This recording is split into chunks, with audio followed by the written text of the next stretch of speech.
Today is Wednesday, April 2nd, 2025, and I'm here to tell you a little bit about what's going on in MAGA-land.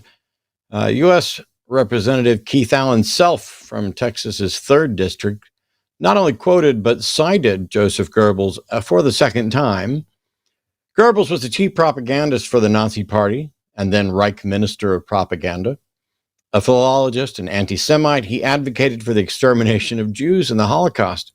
He succeeded Hitler as chancellor for one day, and then he and his wife killed themselves after poisoning their children.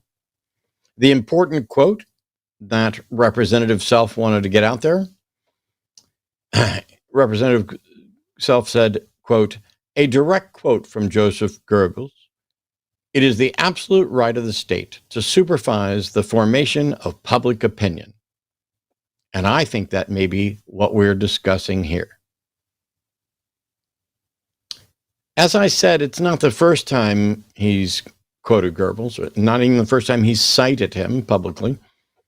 And even if you genuinely felt that that position was correct, that this was, the absolute right and perhaps even duty of the state, there's ways to say that without citing the Nazi propagandist. This is a signal being directed precisely at neo-Nazis, white supremacists, anti-Semites, and more. Basically, that group, the right-wing isolationist, we hate the people who aren't like us and we're going to do everything we can to shut it down group, just got another big flag waved in their face so that they know who their representatives are. In 2010, he defended using another quote, which was, if you tell a lie big enough and keep repeating it, people will eventually begin to believe it. He's also the representative who intentionally misgendered Representative Sarah McBride, the first openly transgender member of Congress, by referring to her as Mr. McBride. And when she replied, "Thank you, Madam Chair," Representative Bill Keating objected, and basically the entire hearing got shut down over this. They are incapable of doing their job or speaking a sentence without their ignorant bigotry and right-wing fascist Nazi-esque ideals being put on prominent display at every drop of the hat. Now, was Elon making a Nazi salute? Well, it depends on who you talk to. I don't think he knowingly was intending to do that, but you know what? Does it even matter anymore? Because whether it was intentional or not, this is the world we live in. These are the people who are being signaled. In addition to today being Trump's Liberation Day, some other things happened, but the tariff announcement were that a minimum baseline tariff of 10% will be imposed on all imported goods. But there would be additional reciprocal tariffs, which would be imposed upon select countries. And the new tariffs seem to be, in addition to the 25% tariff on cars. This announcement was accompanied by a further drop in stock futures, with the S&P dropping 3% and the NASDAQ dropping 4%. And in addition to that, there are more stories of Gmail being used in addition to Signal to discuss sensitive information, because we keep, allowing these unqualified people who have no respect for the process when it should apply to them, only when it should apply to others. And in deportation news, people are being rounded up.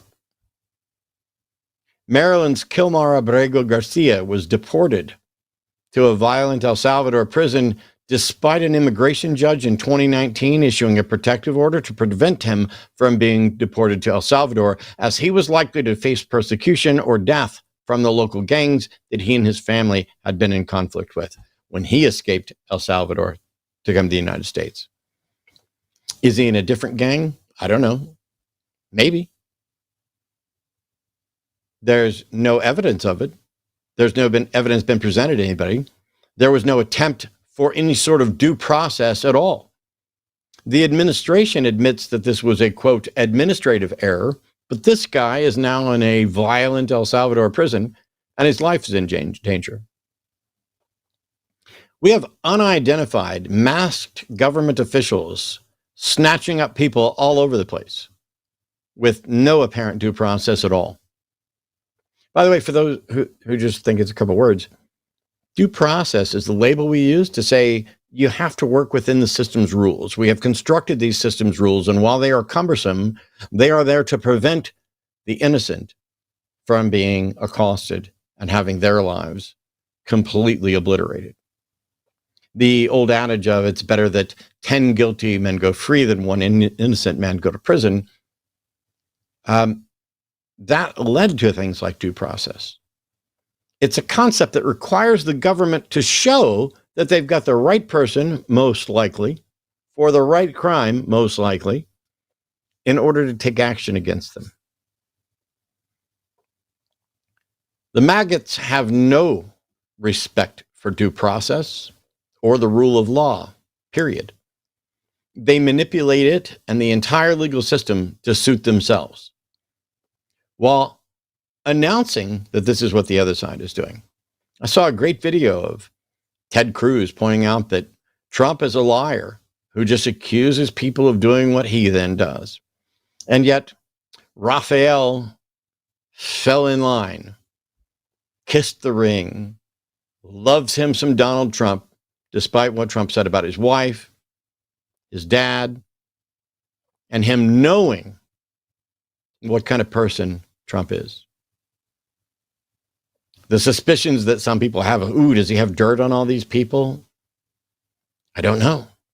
Are they just so afraid of losing power that they'll go along with wherever the power base is? Could be. Do they think they can, by sucking up, manipulate, and maybe get him to do things because Trump's an idiot? Yeah, I think that's a big part of it. I think that they know that if they show fealty, they are more likely to get their issues addressed, because Trump will do anything if you blow him or maybe pee on him. They have no respect for due process. And if that isn't terrifying, you are not sufficiently clued into reality. And while you can watch them snatch up supposed illegal immigrants and gang members and everybody else, it won't be long till they start coming for others. And once we've sacrificed the rule of law and due process, you'll have no way to object, no way to defend yourself. They've already done this with citizens. Oops, mistakes. I am reluctant to give any good news, but I will. In the Wisconsin Supreme Court race, where Elon Musk tried to buy the election, blatantly spending $25 million supporting the right-wing candidate.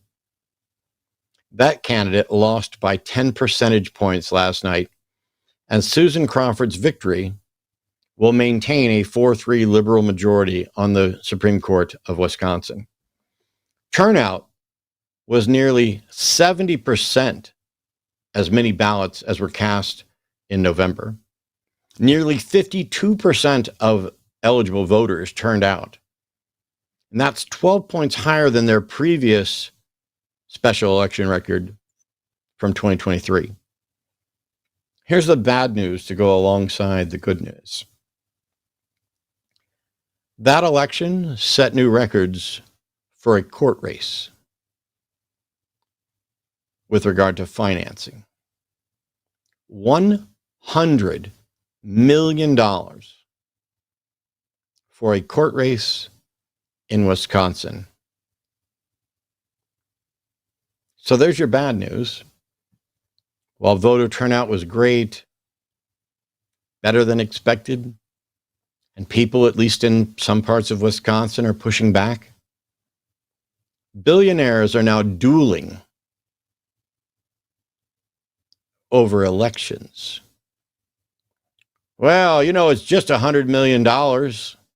It's just $25 million. And if I win, I'll get everything I want. I'll make $1 billion. I'll make another $1 billion. I've got $400 billion. What's to stop me? $25 million? Going to make that back in no time, even with the stock market tanking.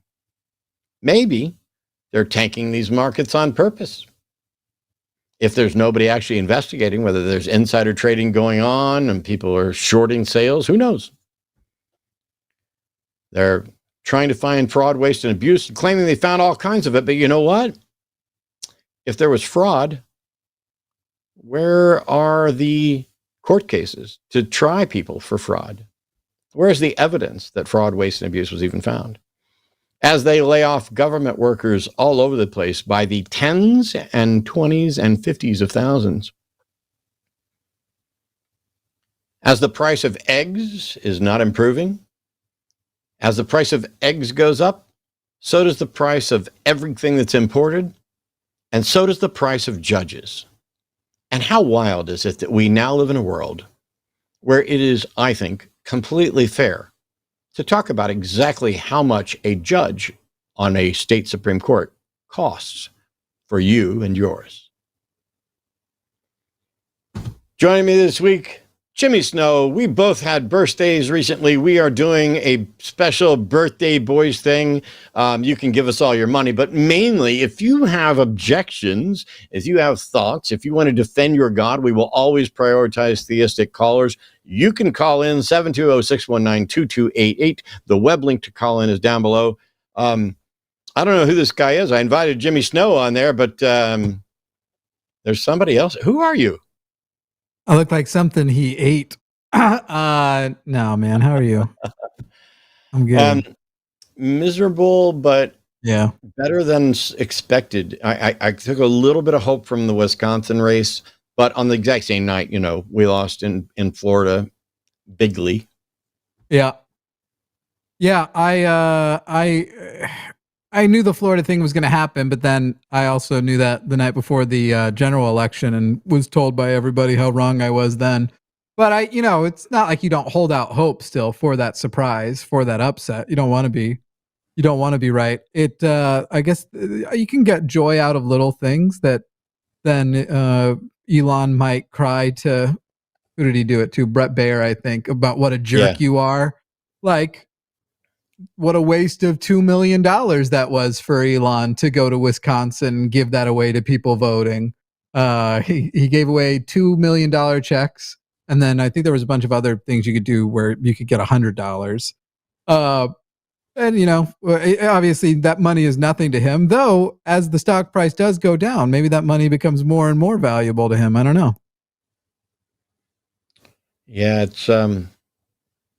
it's strange to me because, I grew up and I hated studying history. Hated it. It was boring. Yes, I knew the old adage about, those who fail to learn from history are doomed to repeat it. And it's obviously true, except that it's also true for the people who did learn from history, because the people who learned from history are now taking the Nazi propagandists and the lessons that they learned from that to basically take over a country and impose their views. So they learned from history, and the other people didn't learn enough to stop them. Glenn Beck and Bill O'Reilly have literally written history-themed books. They're considered historians of their side. So yeah, it is good to know history and let that inform your positions and stuff. As long as you actually let it inform, you don't let it hit this wall where it goes, all right, here's all that stuff, but how do I reframe this so it still fits in my Christian nationalist mindset, which seems to be the wall that people are hitting? Yeah, I get asked all the time. We did a reptile expo this weekend. We were at the North American Reptile Breeders Convention in Dallas, which is one of the biggest ones around, and we genuinely had a good time. And unfortunately, we're right across the aisle from some obvious MAGA people with Trump 45, 47 on their trucks and people walking around with this. And we're just there trying to be, trying to support our hobby/business of, giving people new pets. And we just love doing it.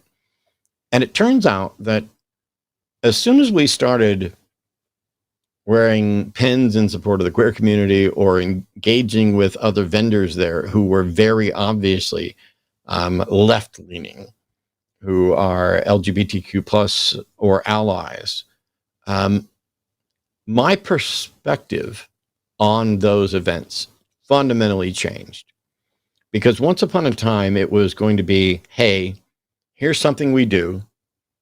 Let's keep it completely separate from the fact that I'm an outspoken godless heathen. You host a trans show. There were, we're left leaning, blah blah blah. Let's set all that aside and just focus on the business and the hobby. And then it's like you'd have people walk up wearing a T-shirt that says Joe Biden didn't fix anything but the election, and I'm like, I wouldn't sell you a snake for 10 times what I'm asking for it.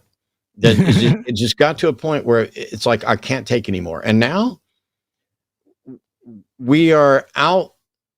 Not only do we not give a crap what any of the other breeders think about us from a political standpoint or anything else, but the number of people who've come up and thanked us for doing what we did and thanked us for giving them a space where they felt comfortable, because it is a weird mix.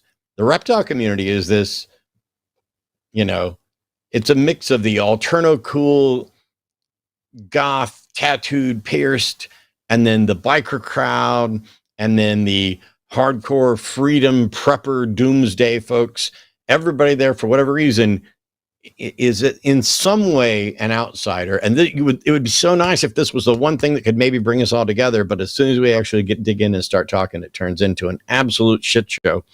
And so Arden and I are going to be the lefty queer producing better animals than the rest of them. And, maybe I'll try to put some of them out of business. I don't know. Direct competition. Yeah. Who knows? Make the expo less awful. It'll be interesting. Also, news that was kind of, breaking in the last hour or two is all the crazy tariffs going into place. He's announced more tariffs. They're going to be insane. They've already, just the fear of them, because they did them later in the day, knocked 1,000 points off the stock market, which, in fairness, he said he was going to start lowering the cost of some things, and he has lowered the cost of some stocks. So there's a point. There's a point for him. Yeah. The whole thing's just. Anyway, if any, I'd obviously we want to talk to theists, but if any Republicans want to call in, I'd love to hear their defense of this guy who, because all we heard was, well, groceries. It's all about groceries. And he even said that's why I got elected, groceries. Well, how's the groceries going so far for you? Yeah. Not going great for anybody else. I haven't seen a lot of bills really directed at groceries. I've seen a lot of bills directed at trans folks. I've seen a lot of bills directed at immigrants. Maybe once they get rid of all the problem people, then the price of things will go down, because, Americans are so good at, doing cheap labor. It was just a mistake to allow anybody else other than, oh, wait, I'm sorry. It was a mistake to have child labor laws instituted, because Florida is trying to implement repeal some child labor laws so that children as young as 14 would be allowed to work night shifts on school nights. Let that sink in. Florida. And that man might be the president after Trump gets however many terms. I will say it's people obviously talking this week because Trump's talking about how many terms he wants to do.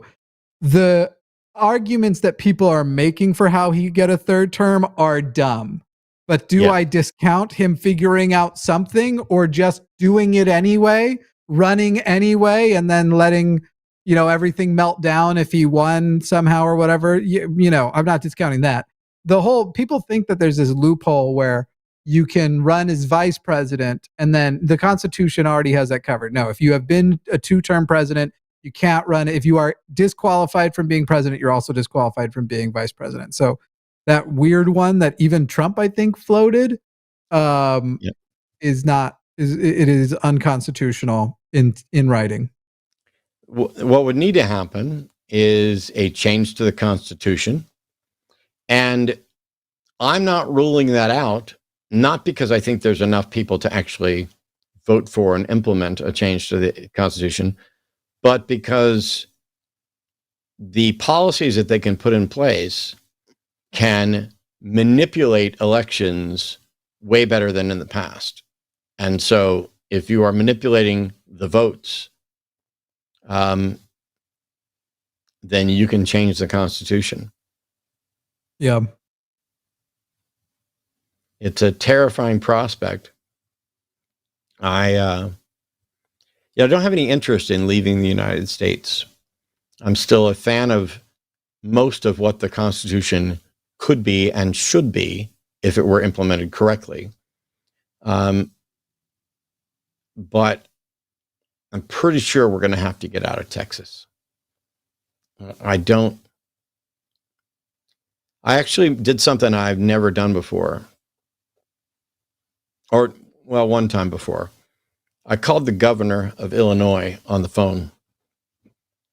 Previously, I'd called Rick Perry's office when he and I had a run-in at the state capitol after he published his book on the Boy Scouts, where he decided to shit on atheists. And I was out there for the National Day of Prayer / National Day of Reason, and he was walking up, and I tried to get him to answer a question. Governor, what do you have to say to your atheist constituents who you just disparaged in your book?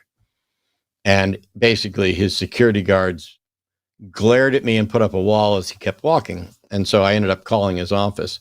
It's the only time I've actually called a governor's office. And then I called Governor Pritzker's office in Illinois because he, on Monday, made a statement about the Trans Day of Visibility, which is also my birthday. How cool is that? And I was so impressed that he's a billionaire. This billionaire who's a governor is evidently, I don't know how much of a secret piece of shit he might be, but he's evidently not a piece of shit in a number of different regards. And because of that, I called and I said, I wanted to thank him for what he did and let him know that while we live in Texas, Illinois just jumped to the top of our potential list of states, and that I'd happily move there, pay taxes to Illinois, and support and vote for him in future elections. Because you need to have the good people who are doing good things know that it's not just a Sisyphean task that might go completely unrewarded. You've got to let them know that what they're saying and doing, even if it's not had an effect on policy right away, is at least affecting people. But between him and Governor Walz, we've got a couple of states where we're considering, and it's, I don't know. We've got callers. I know there's people who have questions to ask. If you are a theist, you're still going to go to the top of the queue. If you are a MAGA supporting Trumper, you will also go to the top of the queue, because I view you as roughly similar to a theist. If you're a theist and a MAGA supporter, you definitely go into the top of the queue. If you're an atheist and a MAGA supporter, the hell is wrong with you? But I will say one little plant before we get started, if I might. Absolutely. Please. If you haven't subscribed to me over on the channel Jimmy Snow, we're going to start doing some experiments with some vertical style call-in shows, because that's apparently where it's at for a certain generation. We'll be able to get a whole different generation of people. We're going to be experimenting with that. So if you want to see those, go subscribe over on my channel Jimmy Snow, which I think one of the mods just put in the chat anyway. Awesome. By the way, I'm sure Arden will get me a list of things to announce that I have completely forgotten, because, she's awesome like that. We don't even really have a list of things to announce. Just tomorrow. There we right? go. The voice of God. It will all be announced tomorrow or at some point in the near future. But for those who don't know, you're watching my show, The Hang Up, right here on our network, The Line. And it's one of many call-in shows. All the shows here are call-in. My show airs on Wednesday nights. On Thursdays at 2 p.m. Central, the Transatlantic Call-In Show is on. And if you are someone who has concerns or thoughts or issues or questions about trans rights, etc., or if you are a proud transphobe and want to call in to argue, or if you've been called a transphobe and you don't think it was deserved, you can call in and find out why and how to correct it and how to be better on a number of things. That's Thursdays at 2 p.m. Central. On Fridays and Saturdays, there is occasionally special shows, although I don't think there will be any this weekend because we have a lot going on. And we are upgrading our internet here at this house. And I scheduled it specifically for Friday so that it wouldn't interfere with any of the line shows. On Sunday at 2 o'clock is the regular Sunday show, and it's primarily focused on religion. Then there's the Sunday show after dark at 7 o'clock Central on Sundays.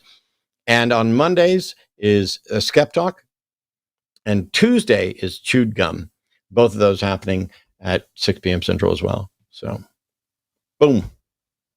Hell yeah. You ready? You want to jump in? Sweet.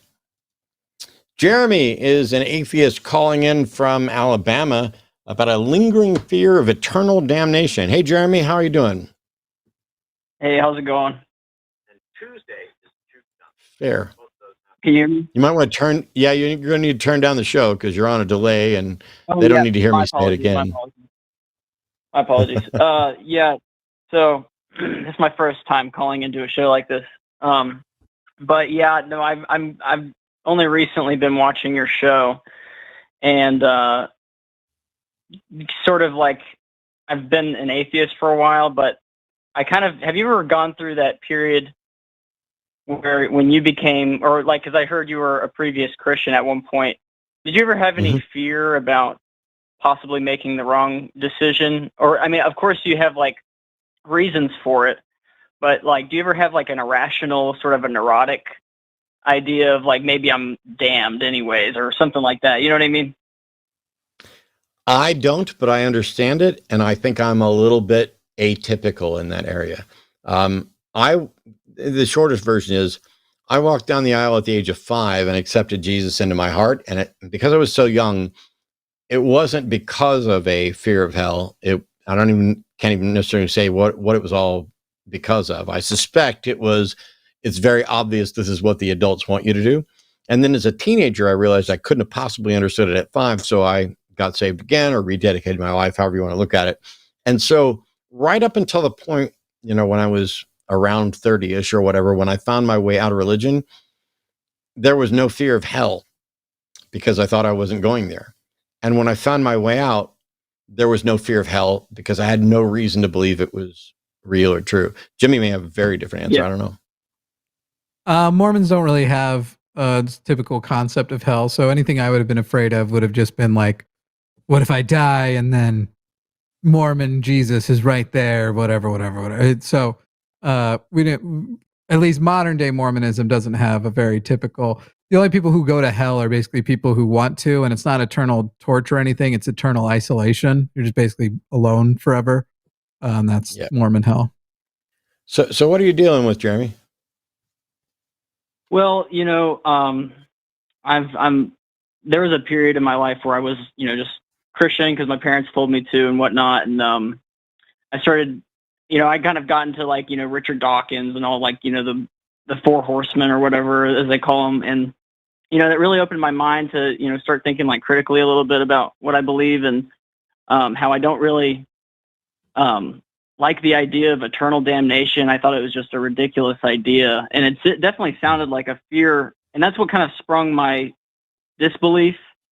But I sort of just had this irrational, like when I wake up, I get this irrational, like, oh, I've made the wrong decision or something like that. But every time I can think myself away from it when I really think about it, but it's almost like, I don't know if you have any advice for that. Like, I'm sure it's like, that's something you just kind of have to deal with for a period of time and whatnot. Yeah. And it does get easier. There's a couple of things I've recommended over the years. One of them is, how many other hells do you wake up terrified of? Do you wake up? Think about that. Yeah. Plenty of other religions have bad consequences, and none of those seem to bother you. So either you got lucky and were terrified of the only one that's real, or you have a bias towards one because it's familiar to you. The other aspect of this is, do you think a God that would send you to hell is a good being deserving of respect or admiration? No. Cool. I really don't. I think it sounds so ridiculous to me. It sounds like just unjust. It just doesn't sound right. Do you think that God can be fooled? Well, if he is a god, I guess not. If he's omniscient and whatever. Yeah. So, yeah, I mean, generally, I mean, if you look at the God of Christianity, the God of classical theism, these things here, these beings seem to know your innermost thoughts. They know your metaphorical heart. And so if you think God is evil for wanting to send you to hell, you can't even pretend to love and worship that God because he'll know you're lying. So there's absolutely nothing you can do about it. So stop worrying about it because it's not something you can fix.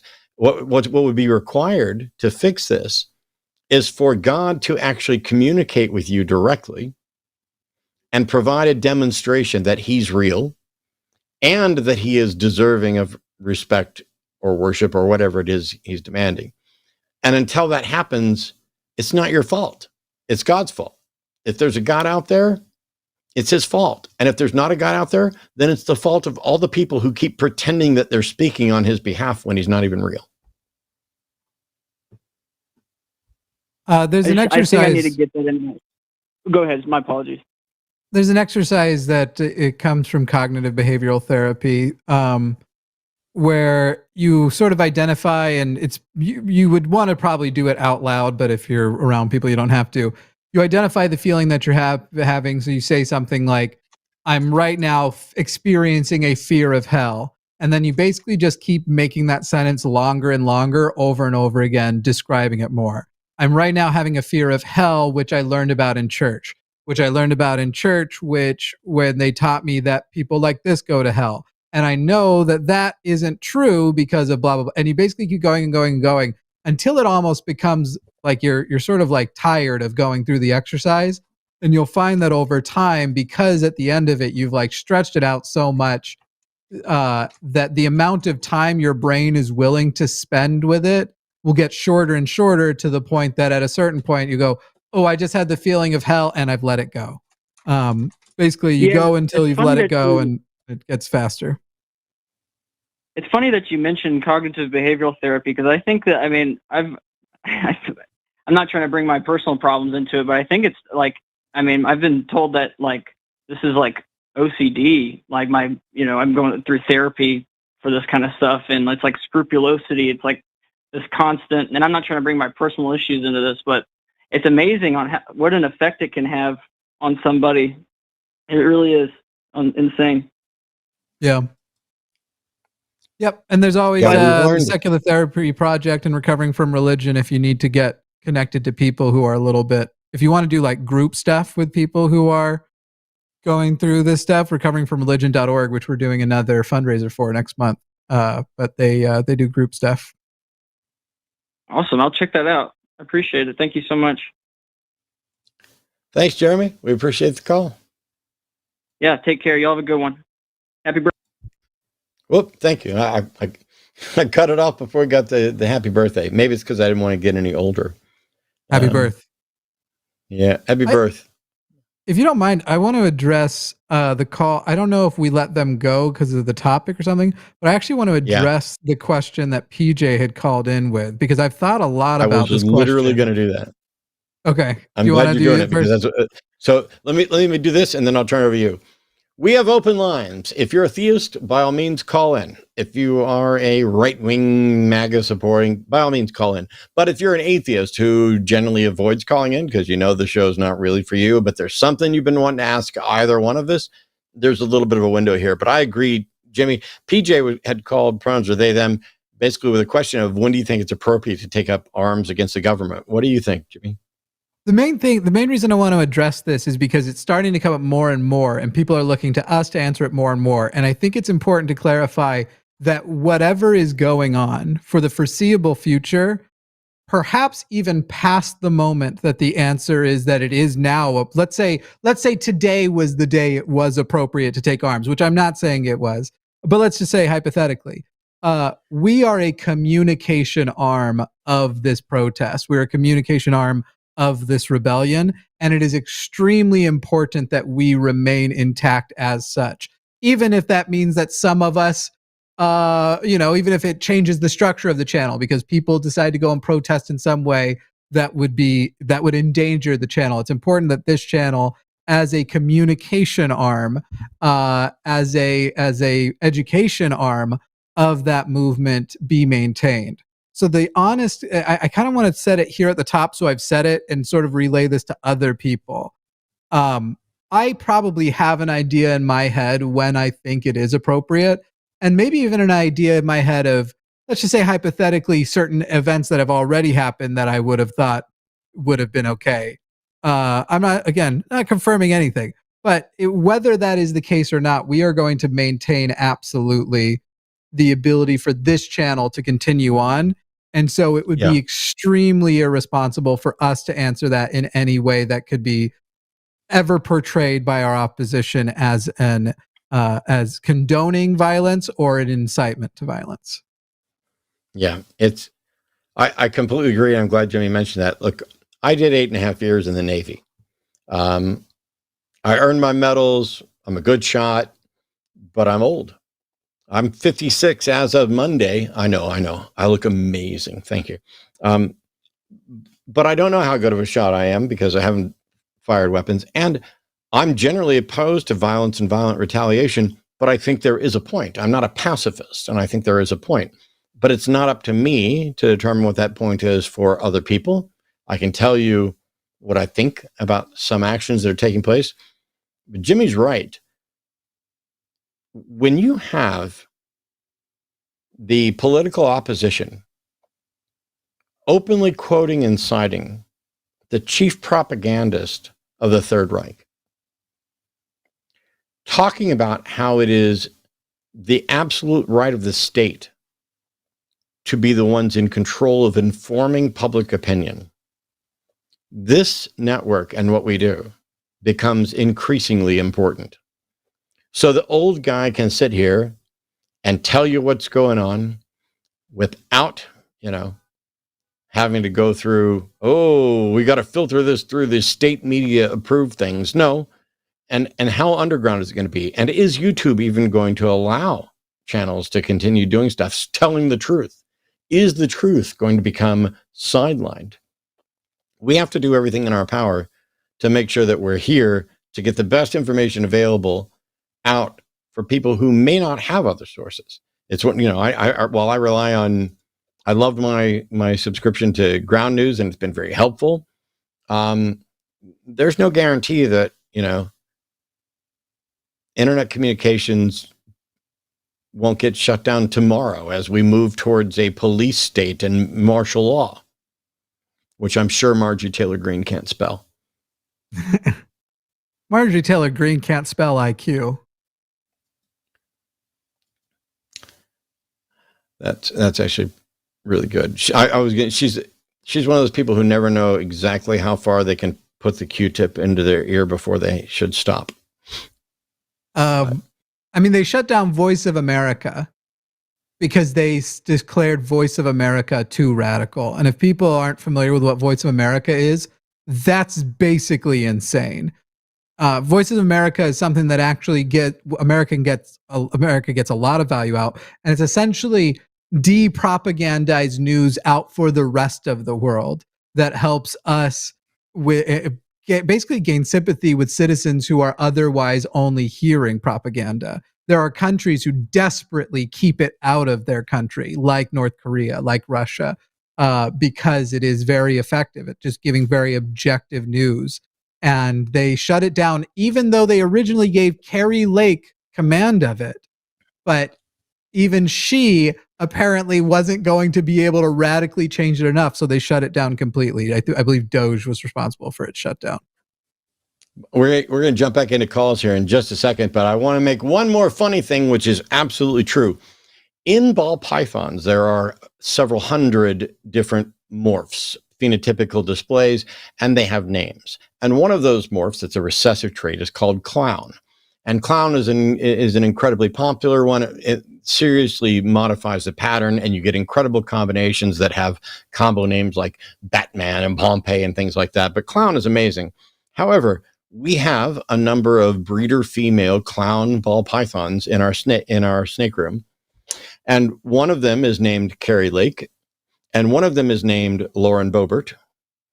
And the next breeder clown, we have a lesser clown, a lesser snake that Arden sometimes calls Margarine Taylor Green.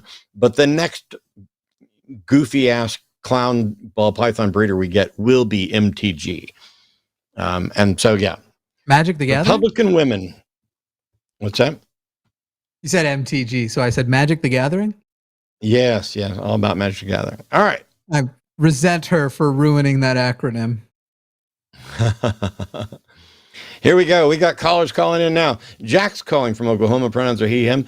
Can there be objective morality without God? Jack, I'm not convinced there can be objective morality with God. So, damn it. That was what my point was going to be. Oh, man. No, that is very fair. I'm not here to argue that God is moral. It's just my buddy and I got in a debate, and he says that morality is objective, and I think subjective. And I say the only way it could possibly be objective is if there's a higher being. And I didn't know what your guys' thoughts on that was. How does that make it objective? Because God said so is no different from because Jimmy said so. I fully disagree with that, but that's the only way I could potentially believe that morality is objective.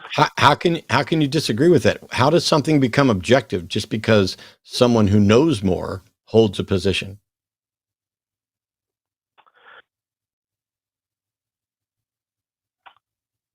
I agree.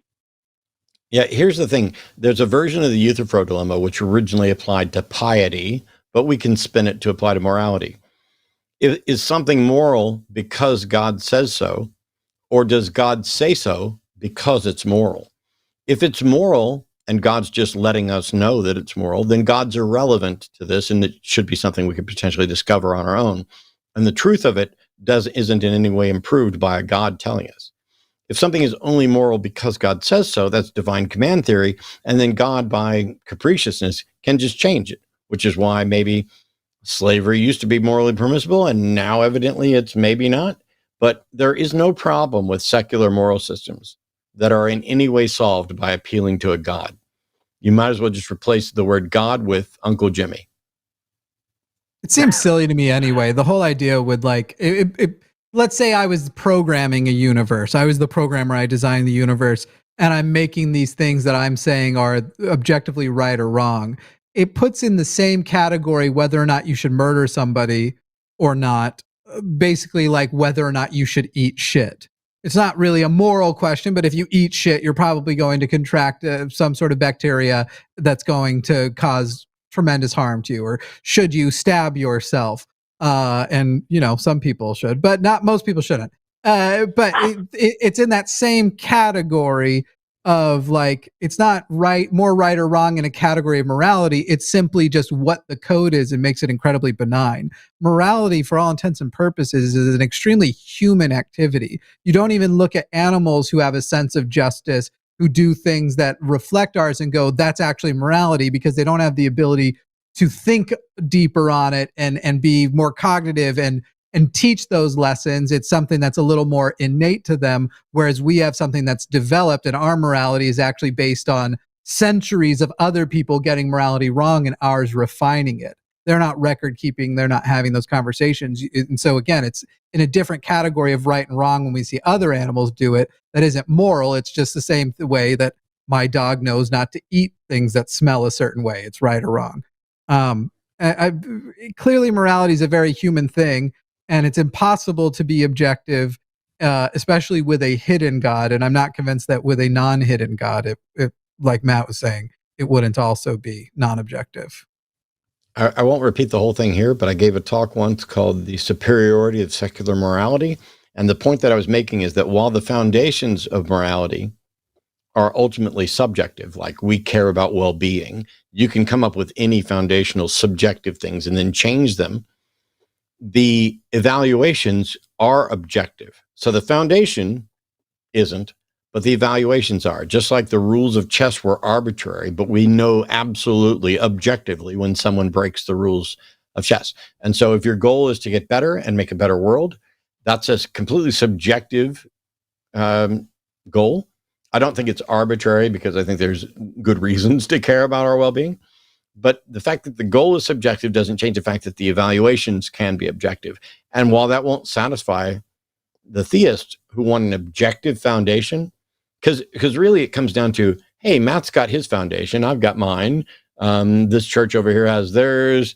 This synagogue over here has theirs. How do we know which one's right? And they want to short circuit that. How do we know which one's right? The question is incredibly important. How do we know which one's right? And the truth is, there's probably things that are correct about all of them, and we will find better and better ways, provided we all have the same goals of making things better.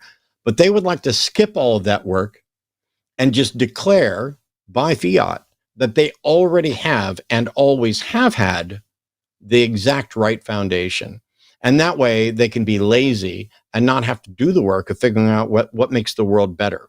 Whereas the rest of us actually care about finding out what makes the world better. So a bit cognitively dissonant when they, if you do something that offends them, they want a defense of you. If you should defend yourself to them if you've done something immoral. Like, it's kind of, I'm wording it poorly, but there's something ironic about, they say morality is objective, but in practice, if somebody did something and it's like, no, that thing that's bothering you, it's fine to do that.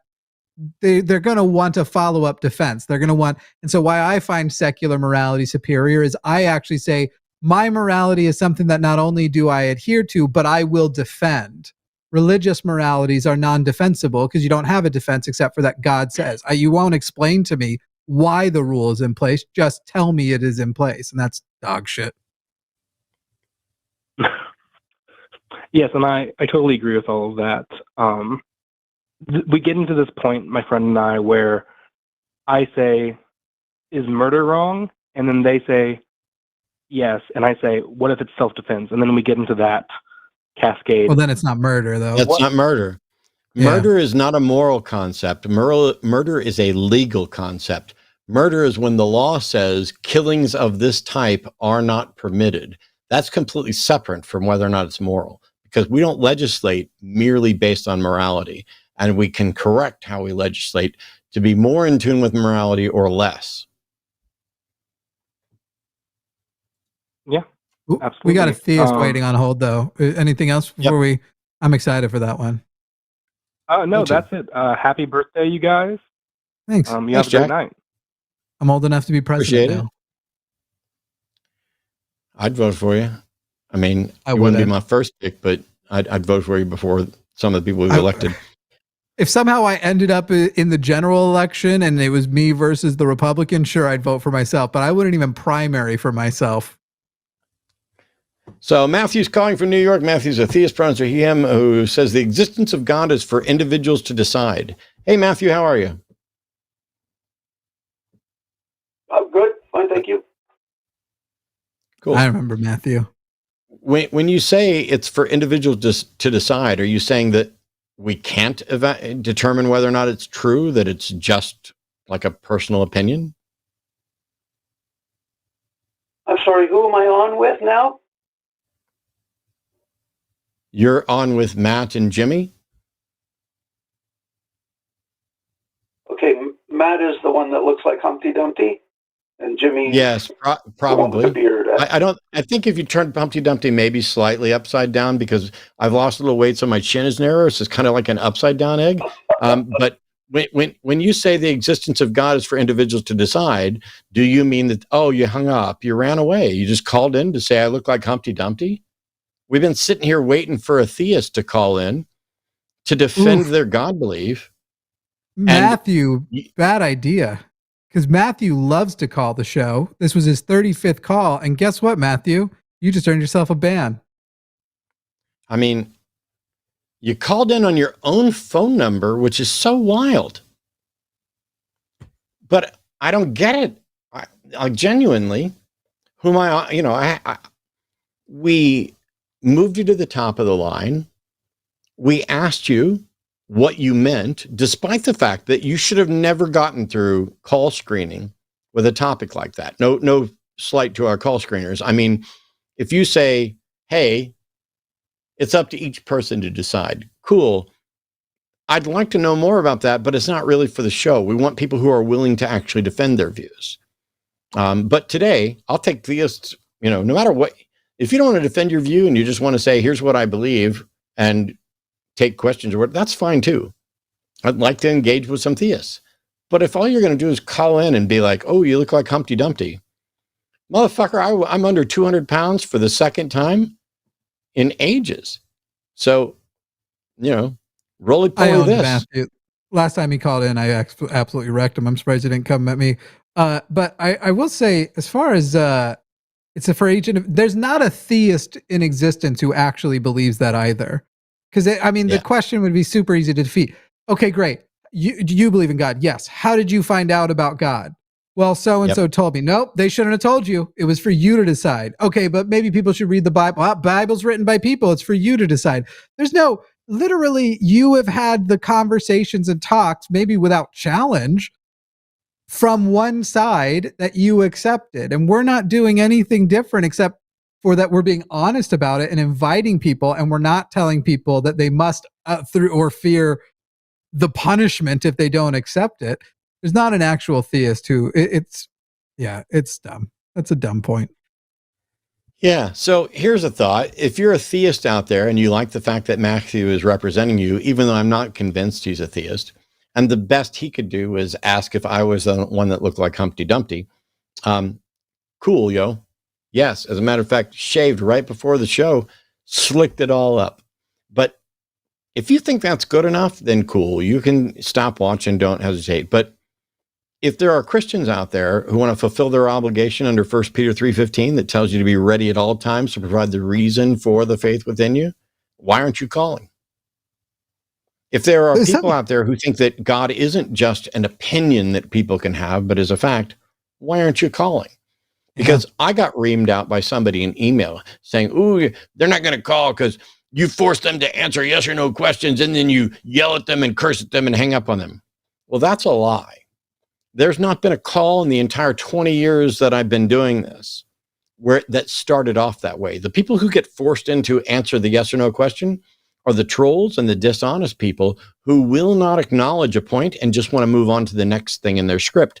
And so I'm keeping them on the straight and narrow. The people who get cussed out and yelled at and hung up on are the people who have wasted our time, our audience's time. And just like Matthew then, he wasted Jeremy's time, because while Jeremy may not have had additional questions, we went ahead and canceled a call a little earlier because, hey, we wanted to get a theist in here. So congratulations on, playing the game. But, wow, we lost callers that were queued up. What's going on? Matthew, you can email to attempt to apologize, by the way. I will say there's something kind of funny, almost charming that you waited. I just think about the other people who wait on hold to insult. And a lot of times it's swear words or it's a soundboard. It's something trying to get us demonetized.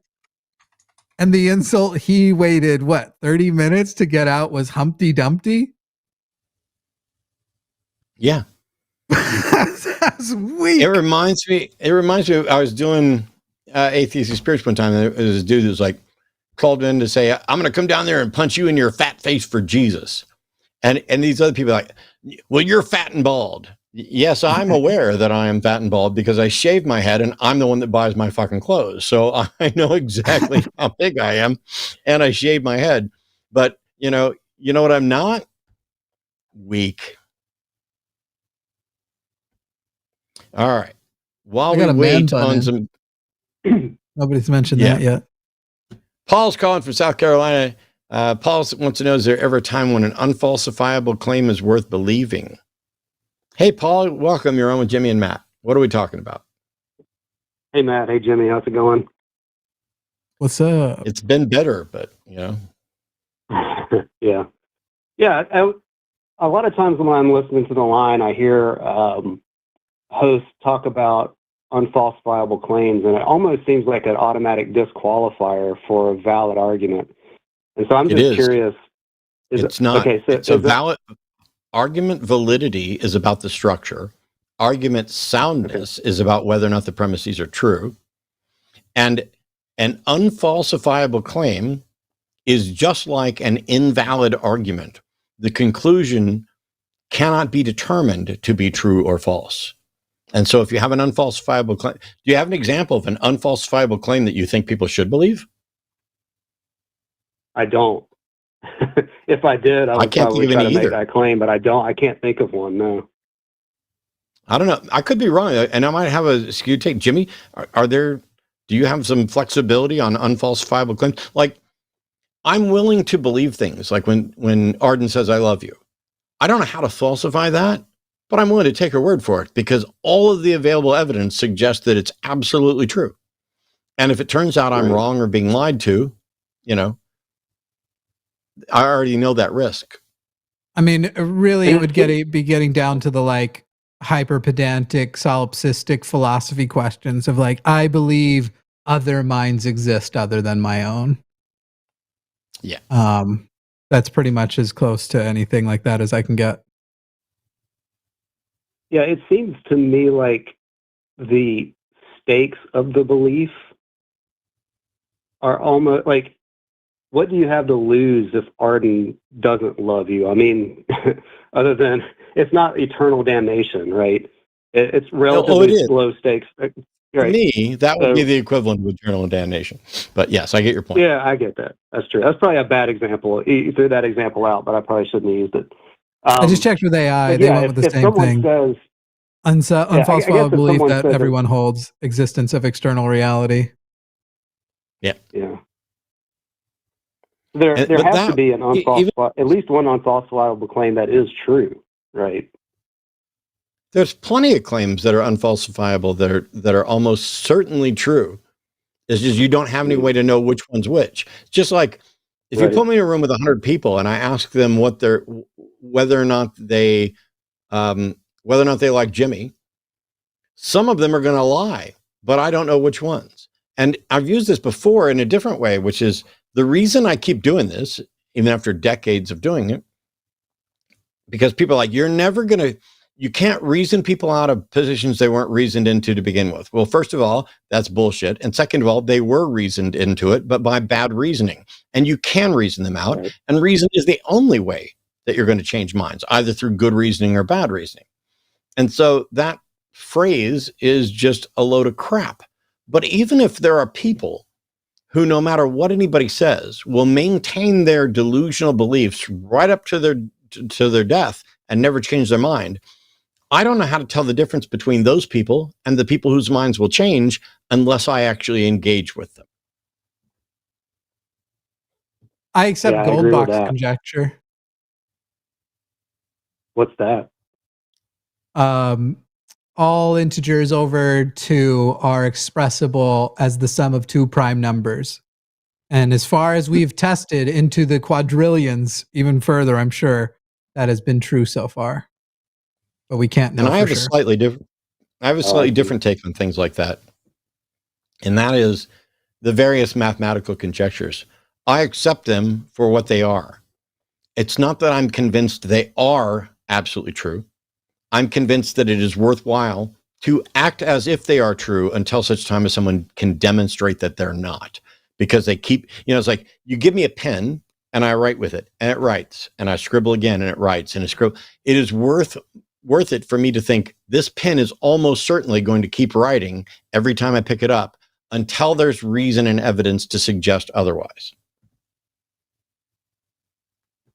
It seems like certain systems lend themselves to approximating truth than others. Like biology is probably more difficult to be.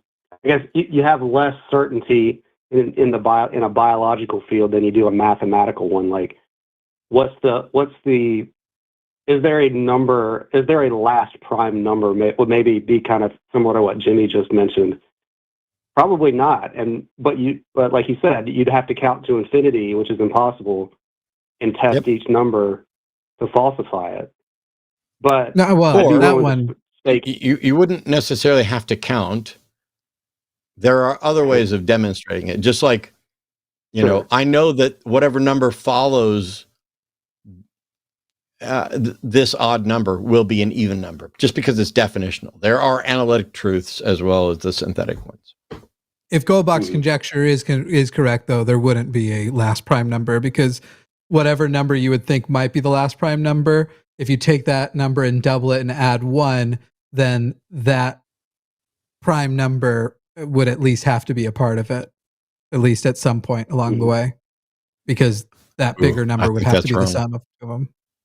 How would you be able to, if you had a number that was at least twice whatever the last number is plus 1, how would you be able to add two numbers together that are prime numbers and not have at least one of those numbers be larger than the number you're talking about? Because primes aren't about addition. Prime. Could Goldbach's conjecture is the sum of 2 plus primes. 1 is 15. All numbers are the sum of 2 primes. Yeah, all numbers are the sum of 2 primes doesn't mean there's not a last prime. If you had a last prime and you could double it and add the number 1, then, and Goldbach's conjecture was true, then that number, that new number you would have to be 2 numbers adding up to it that are prime, and at least one of them would have to be larger than the number you said was the last prime. Because you can only add 2. No, because primes are multiplicative. So, for example, in the same way that if you thought 7 was the last prime, you could double it and add 1, you get to 15, but 15 is not prime. So 7 would, the fact that you found a number from that, this is what Paul was getting ready to say, because 3 times 5 is 15. So you just have different factors, but I'm going to stay out of the math because in the 7 thing I'm saying, if you thought it was 7 times 2 plus 1 is 15, you will not be able to add up to 15 with only 2 numbers without at least one of those numbers being larger than the number 7. So it couldn't be the last prime. Oh, addition, yes. You couldn't be the last prime. That's exactly what I was saying. That's why if Goldbach's conjecture is true, there can't be a last prime. Yes. If that conjecture is true, there can't be a last prime, but you don't know either one of them. You don't know that either of them is true. Right. The first thing I said was, if Goldbach's conjecture is true, there is no last prime, because you could do the double plus I must have missed that because, Okay. Anyway, we got other callers. Paul, was there anything else? I had a silly hypothetical that I was going to bring up, but it sounds like you've already talked about it before from the screener. But okay. Well, what was the hypothetical, just so we might be able to entertain it? Okay. I wrote it down so I could remember it. So I said, if you could know whether God is real and the mainstream beliefs of evangelical Christianity are true, but in order to learn it, you'd have to basically lock in your answer. Like, pretend you're on a game show and you have to lock in your answer, then you find out the truth. Would you want to know? Because if, let's say, yes, I could find out, am I going to go to hell? The answer is always yes. It sounded like you had answered that question before. I have not heard you answer that. I'm kind of curious because I didn't really have an answer. I feel like I would be yes, but I couldn't really come up with a reason why. And so I am kind of curious as to your reasoning if you have the time to talk about it. If there was a box with an envelope in it that had the absolute true answer to, is there a God? But the only way I could open the box and read that is if I locked in either a yes or no, permanent forever. First of all, that's not possible, because if I lock in a no and I get the right answer, I can't help but accept it. Now, right? Exactly. I could say I the won't. consequences are locked in. I could say I won't worship that God. I can lock that in, and yes, I still want to know, because I want to know as many true things and a few false things as possible. And if it turns out that I was wrong, oh well, at least now I'm not wrong. What's funny, though, is let's say the box, you could ask any one question of the universe. Whether God existed would not be my one question, because what you're describing is a question that we're at, and I think you even said the evangelical God. It would be the least exciting drum roll in the world, because I feel it is so effectively demonstrated that gods are things humans create, like wizards, like everything else, that when you were saying like you lock it in and then you find out, I don't worry at all that I would find out I was wrong. with my answer. Whereas I'd actually want, if I could query the box only one thing, whether the God exists or not wouldn't be the one I'd go for. I don't know what it would be, but I don't struggle with that question anymore at all. It's pretty definitive to me that I'm not an atheist, a lacktheist. God doesn't exist, atheist. We got to move on though, Paul. I got several calls, including some theists. So cool. Sure. I appreciate your time and entertaining my silly thought experiment. No, it's fun. Thanks, Paul.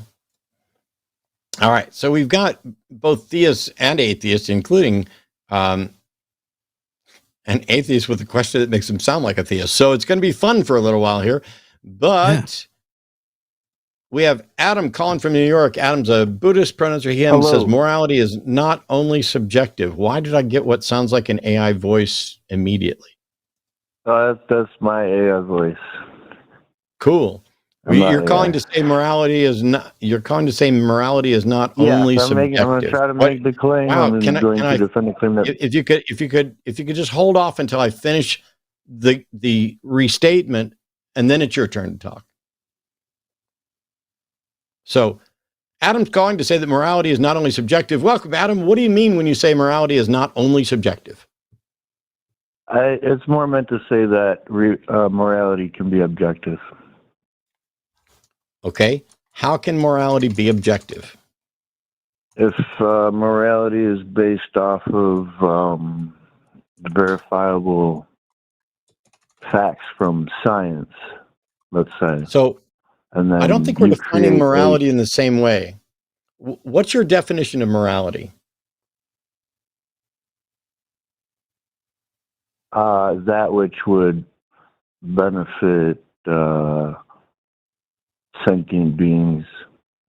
So your foundation, I think what you're confused about is I would agree with you that when I talk about morality, I'm talking about the things that benefit thinking beings. But that foundation is ultimately subjective. You have no way of showing that's the right foundation to have. What methodology would one use to find out if there was? I don't know of any. I don't think there can be any. It's just you and I are going to care. Wow, are you just going to interrupt me every time I'm answering one of your questions, or are you going to wait till I actually answer it? I'm happy to wait. I appreciate your show. You're absolutely not happy to wait, but I'm happy to put you on mute while I give an answer so that you don't keep talking over me. So here we go. When it comes to morality, there is some baseline foundational goal, the well-being of thinking creatures, or the well-being of humans, or the well-being of white people. Any of those three could be a foundation for a moral system. I'm asking what criteria you could use to tell which of those is the one true foundation.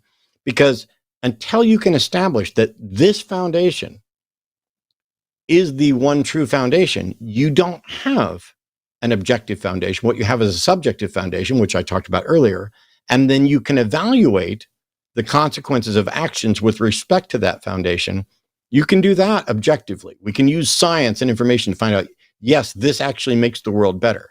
But you first, in order to say that morality is objective, you first have to show that making the world better is, in fact, the correct foundation. How do you do that is the question. You would do that by using science that allows for experiential evidence in order to study the human consciousness, because you can't collect empirical data on the human consciousness. So without really being able to do that, I would imagine there's probably not much way to tell. So you just came up with a method that you say would provide the objectively correct foundation. I disagree. I don't think your method can do that, but you in any world, but also you acknowledge that your method is useless in our current world, right? I don't believe I agreed to those sentiments, no. You actually did, because you said you would do it by using science to find out something that you then immediately said, but we can't do that right now, right? You can use both because they both essentially are in agreement. Adam, what science can you point to? What science can you point to Quantum that physics. would you stop and let me finish my fucking question? What science would you point to that would conclude the well-being of thinking creatures is the one correct foundation for morality? Go. Wait, what science would I use to conclude that? I would use my previous statement that I would use a science which allows for experiential evidence. How much have you been smoking today, Adam? Study the human consciousness. Why? Because I'm how Buddhist? Baked, how baked are you right now? How baked are you right now? Does it matter? I'm just curious because it's so obvious. It's so obvious that you are baked. It's so obvious that you're baked and incapable of putting together cogent thoughts that we're just going to let you go. Okay, Thanks so much, Adam. Then explain to me. Nope, I don't need to explain anything to you, Adam. You are not in a position, I'm sorry, where you are capable of understanding this subject at all. It's really simple. For morality, you need to declare a foundation. That foundation, whether it's the well-being of thinking creatures, the well-being of monkeys, the well-being of living beings, the well-being of everything, the well-being of rocks, or maybe not even the well-being. Maybe your foundation for morality is the wealth in my bank account. Whatever that foundation is, it's either correct, incorrect, or undetermined. Once you have the foundation, you can then evaluate the consequences of actions to see whether or not they are consistent with that foundation. And that you can often do objectively and through science. But the issue here is, how do you know you have the right foundation? What science could you possibly use to show that the well-being of thinking creatures is the one true correct foundation for morality? And your answer was quantum mechanics. No, you can't. There are no variables in science for morality or gods. You have no clue what you're talking about, and you were not able to put together even a cogent sentence. And then when you said something which rebutted your position and I called it out, you denied saying it. So we'll just move on. Think about it some more. It's funny. There's like, the closer you could get to something that these people perceive as objective, the colder it would become, because you as the observer of whether or not these things are acting objectively, like you would imagine it being like a cruel game of The Sims or things happening in a petri dish where the actual thinking agent of it all wouldn't matter whatsoever. If you're trying to make it this like hard, I don't know. Anyway, if people during that call were wondering why my face was moving weird and why I was doing weird stuff with my arms, about halfway through when he was talking, I was starting to check and make sure I could feel both sides because his thoughts were so detached. I thought I might be having a stroke. And by the way, not knocking getting baked. I'll be getting baked after the show. Most nights, because of diabetic nerve pain and a bad back and other stuff, I'm going to get baked in order to let me sleep. You know what I don't do? I don't get baked when I'm doing the damn show. So don't call in with your bong rip theology and stuff. Did you get baked before you called the governor last night? No, afterwards. But yeah. That's the right call-in etiquette.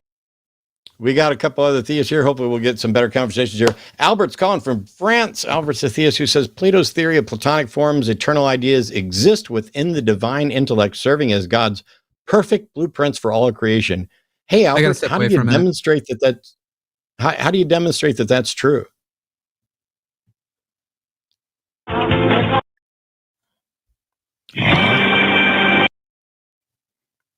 So, Albert,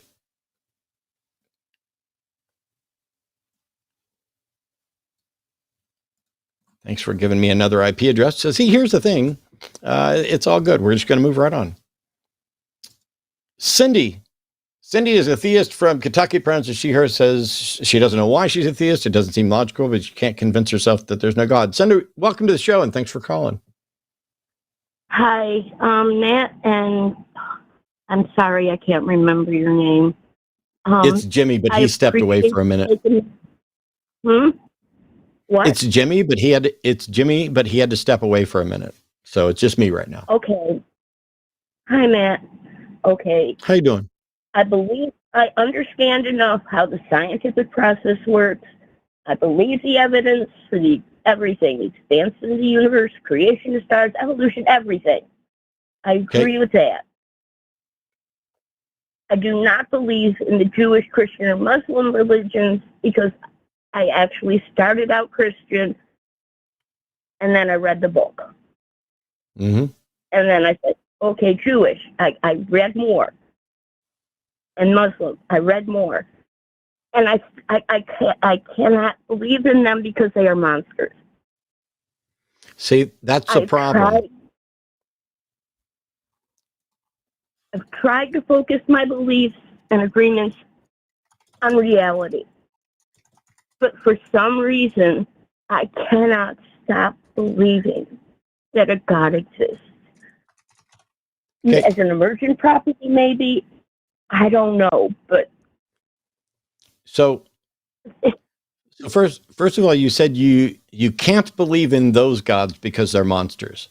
Well, that is a bad argument. Hang on. Okay, let me rephrase. Cindy, hang on. Cindy, I'm trying to explain something. To say I can't believe in something because they're monsters is irrelevant. That has nothing. They could be real and monsters. So whether or not you believe that they're real is independent of whether or not they're monsters. But also, you shouldn't be looking for reasons to stop believing, because that is an erroneous shifting of the burden of proof. You should be looking for reasons to believe. So, for example, which God is it? Which God is it that you believe in? That's the problem, because I do not believe this world was created by monsters. It's too good. That's not remotely relevant to any of this. I'm sorry. I'm trying. I know. I'm trying to get you to direct, because I think the reality here is that you think being an atheist is saying there are no gods. And in reality, it just means I'm not convinced there are any gods.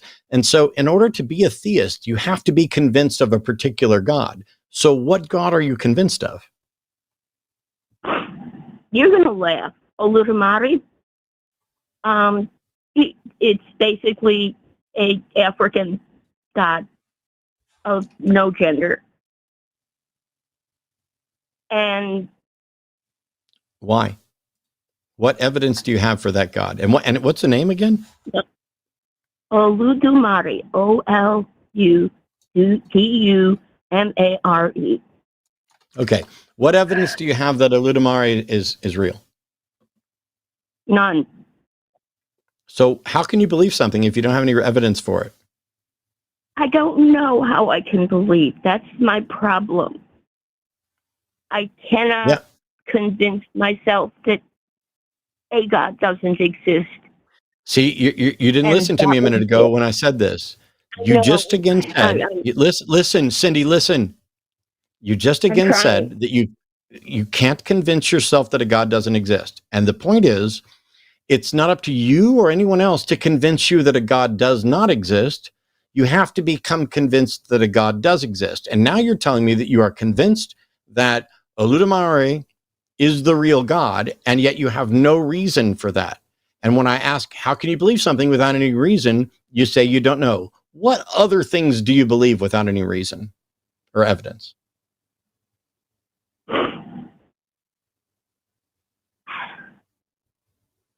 I believe that the scientists who have more education than I know what they're doing. Okay, but you have evidence for that. Also, scientists don't investigate whether or not God exists. Yeah. It's totally separate.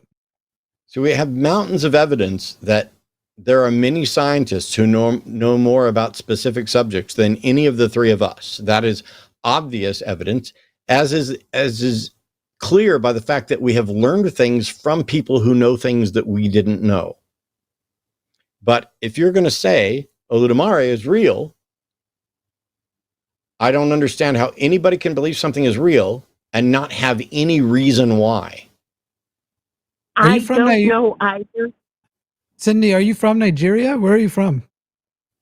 No, I'm not from Nigeria, but where did you pick up you believe in the Yoruba religion? Yes. And basically, I think probably I'd lost all faith in everything. And a Yoruba priest came, and everything he said seemed to make sense. What did he say that makes sense? Just one example. The fact that every one of us has God inside. How can that be true? So this priest tells you every one of us has God inside. He doesn't provide any evidence for that. You don't have any evidence for that, yet you are convinced of that. I don't believe everyone has God inside of them. I don't believe there is a God. So now you and I don't believe the same thing, and I don't believe it because there isn't evidence for it, and you say you don't have evidence for it, but you believe it anyway. Do you care whether your beliefs are true? I care what I believe is true, and I can't. That's my problem. I care what I believe is true. I have no evidence that it's true, and I cannot force myself to not believe. Yeah, this to me, and I'm I have no evidence. Cindy, this to me, and I'm not an expert, I would highly recommend that you reach out to recoveringfromreligion.org, because what it sounds like to me, and this is just armchair from doing this for 20 years, is that you're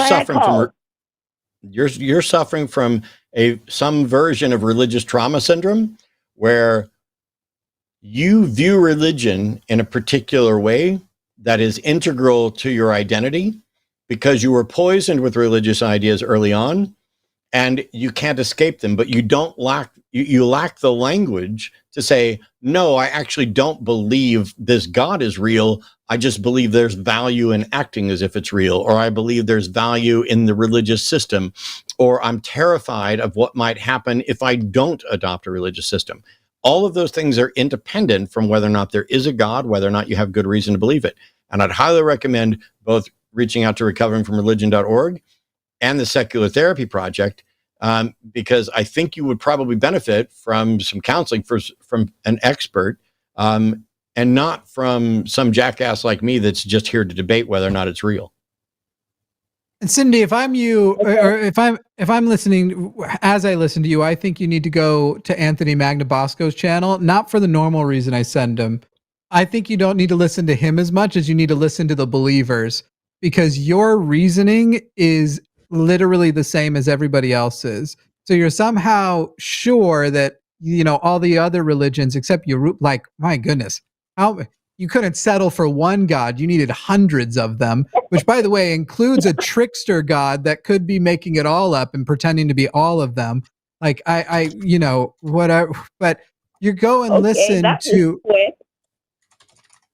What was quick? Figuring out where I was coming from. What? Knowing religion, more about the religion than. Yes, I know about Yoruba. Yeah, that's my job. Okay.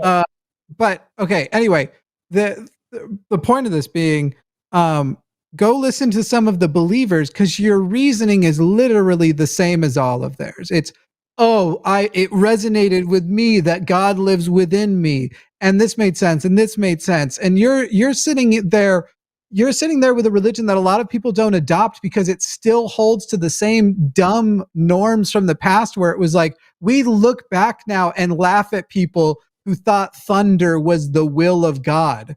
But you belong to a religion that believes in a God controlling the thunder, even though we know how weather works. You believe a different God that controls the thunder, controls the rain. That's bogus. So confusing. I should And say I know so. how rain works. And I know how rain works. So go See, listen you to got a other leg up on some people. Go listen to other people tell their stories of why they believe, and you might start to go, oh crap, I don't have a better reason than them.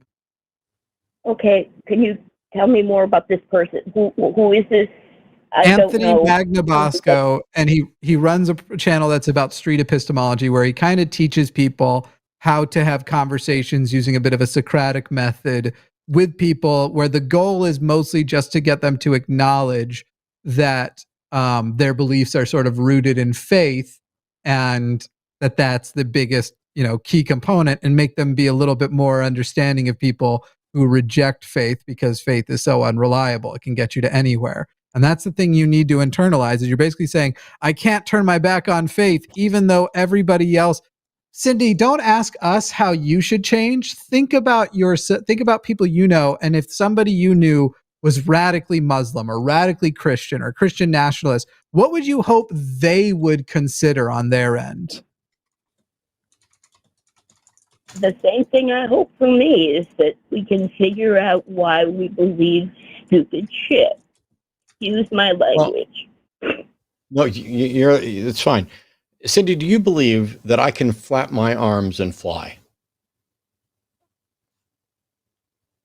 Probably not. Probably not. That'd be pretty good. Are you absolutely certain that I can't do that? No. No. Do you have any good reason to believe I can? Well, you can flap your arms and jump off a building, and you'll fly for a very brief period of time. No, you won't. You fall. Flying means defying gravity. Stepping off and falling is not flying. Do you have any good reason to believe that I can flap my arms and fly? No. So, what would you say to someone who said to you, I don't have any evidence or good reason to believe it, but I'm totally convinced that Matt can flap his arms and fly? That I wish they would change their mind. Like I wish I would change my mind. I think for a lot of people that are focused on logical arguments and evidence, who already have a grounding in finding the best ways to make sure their beliefs are true, I would just recommend, evaluating, hey, if when you ask yourself, why do I believe this? Your answer is, I don't know. Then you can't continue to believe it. But you're not in that group. I am. If I ask myself, why do I believe this? And the answer is, I don't know. I no longer believe it. There's no choice. You don't choose what you believe. I'm just absolutely no longer convinced. And if I were to find that I'm convinced of something, despite the fact that I apparently have no good reason to be convinced and can present no argument or evidence for being convinced, I would have to focus on that issue until I either came up with a justification or I would never be able to believe it. But not believing it is not the same as believing it is false. Do you know whether the number of blades of grass on Earth is even or odd? I don't. I don't. But it has to be one of those two, right?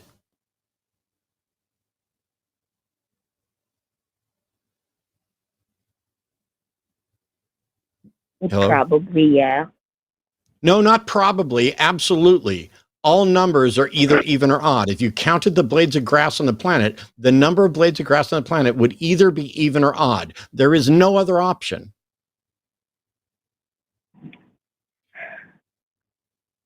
I keep thinking, okay, does this count as a blade of grass because it's really short? Okay, I understand what you're saying. Cindy, we got to stop, because I went with the simplest, straightforward example for a discrete, and you are in a headspace right now where you're thinking about things that aren't that thing. And so I'm going to stick with my recommendations. I think you need to reach out to recovering from religion, and you need to start asking yourself, hey, how many things do I believe where I don't have a good reason? And how is it that I keep continuing to believe them?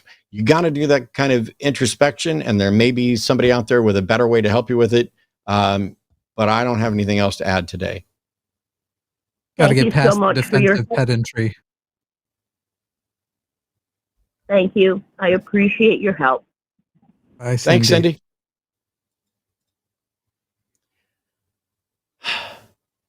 You ready to gamble? I wondered if I kind of wanted to ask you to spell Oludumare. I wonder if you can guess it right. Oludumare. You said it so fast that I'm not sure. Oludumare. Close. It would be Olodumare. Olodumare. Oh, it's OLO. Okay. Yeah. As opposed to LOL. LOL. Hey, we got a birthday present. Oh, nice. Adam's calling from North Carolina. Pronouns are him. Adam is a theist who says your birthday wish is going to come true. I have convincing evidence for God. At least I think so. Adam, welcome to the show. How are you? Hey, I'm doing pretty well. Happy birthday to both of you, or is it just Matt? Mine was Monday. Jimmy's was early March, but we missed the usual event that we do. We had other obligations on the day we were going to do our joint birthday thing, so we're doing it late, but it doesn't matter. Yeah. Understood. Well, happy belated. I think my initial claim was a little bit more modest. I hope to present you with something that might at least change your mind to a certain extent. But I'm happy to be on.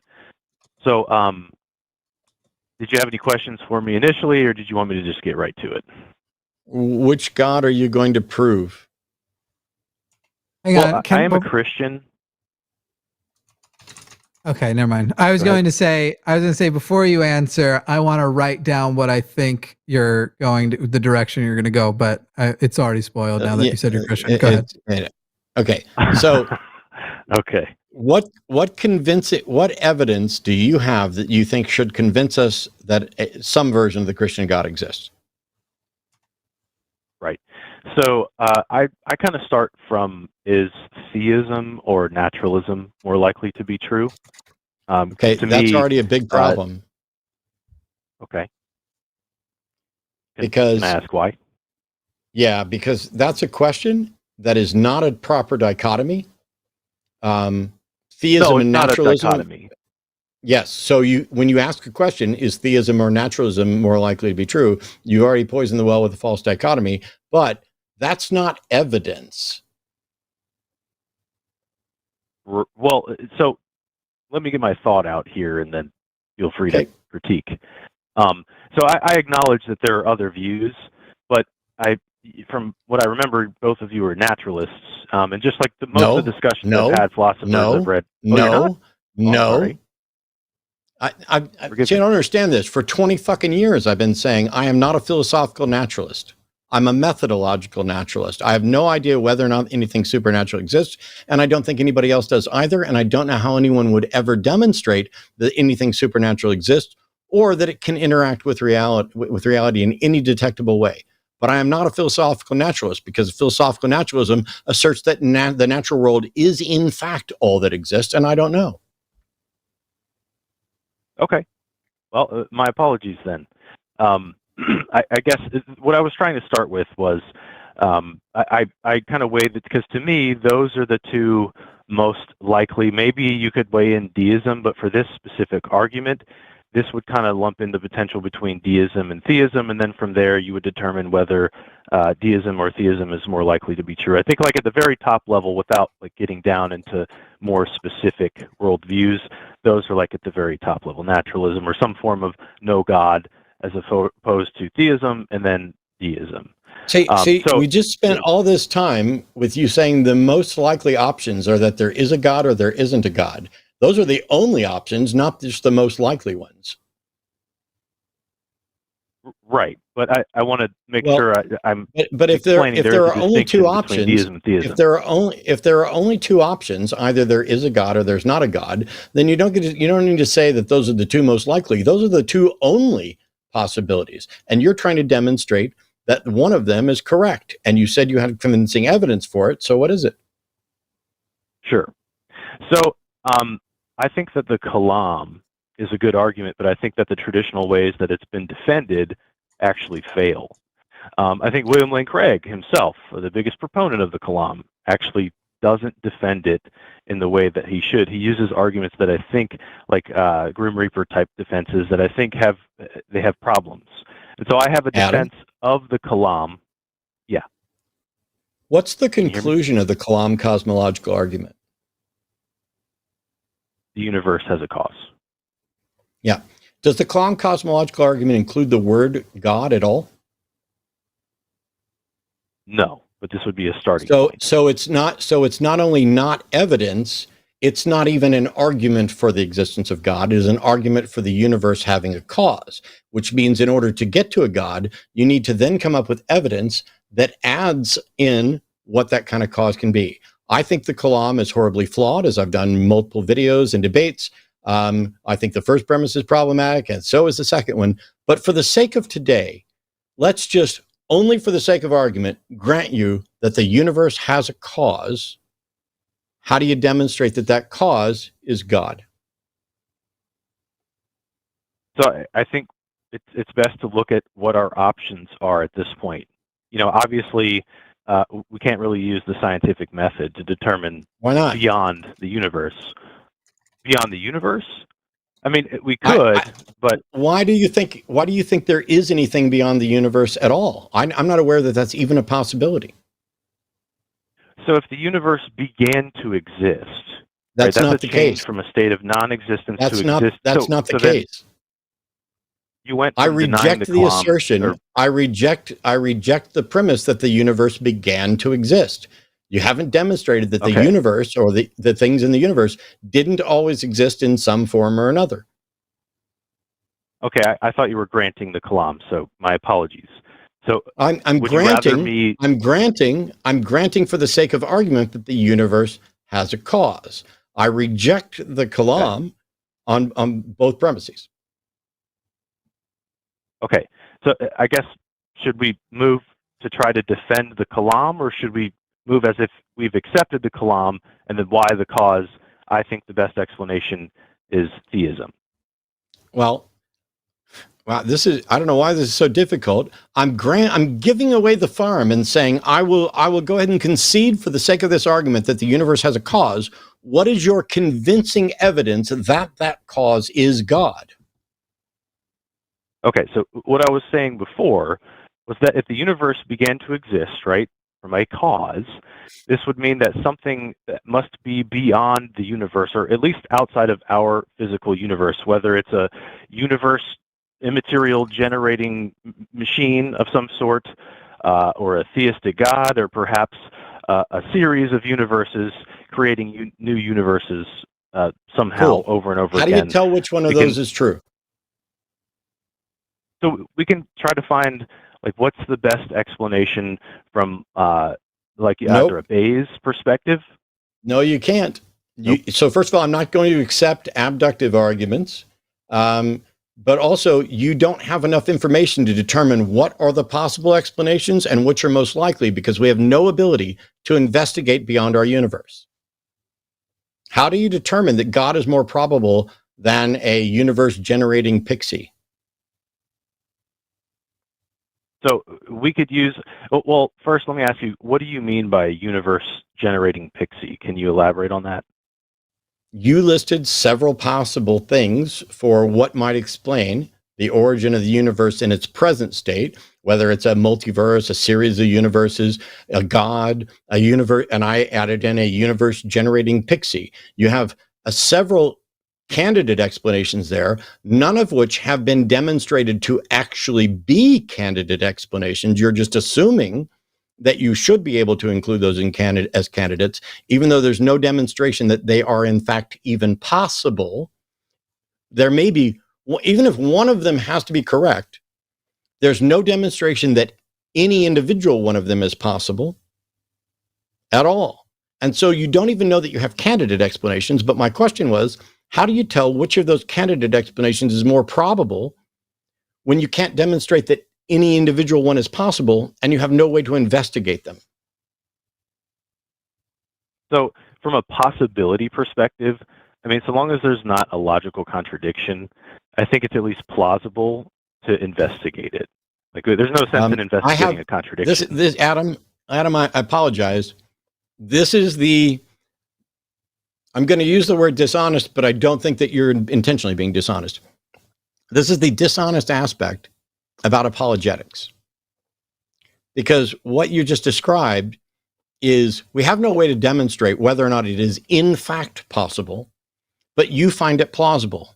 I don't, and I don't care. And I don't care who finds it plausible. I care what is demonstrably possible and what is probable in order to determine what is most likely.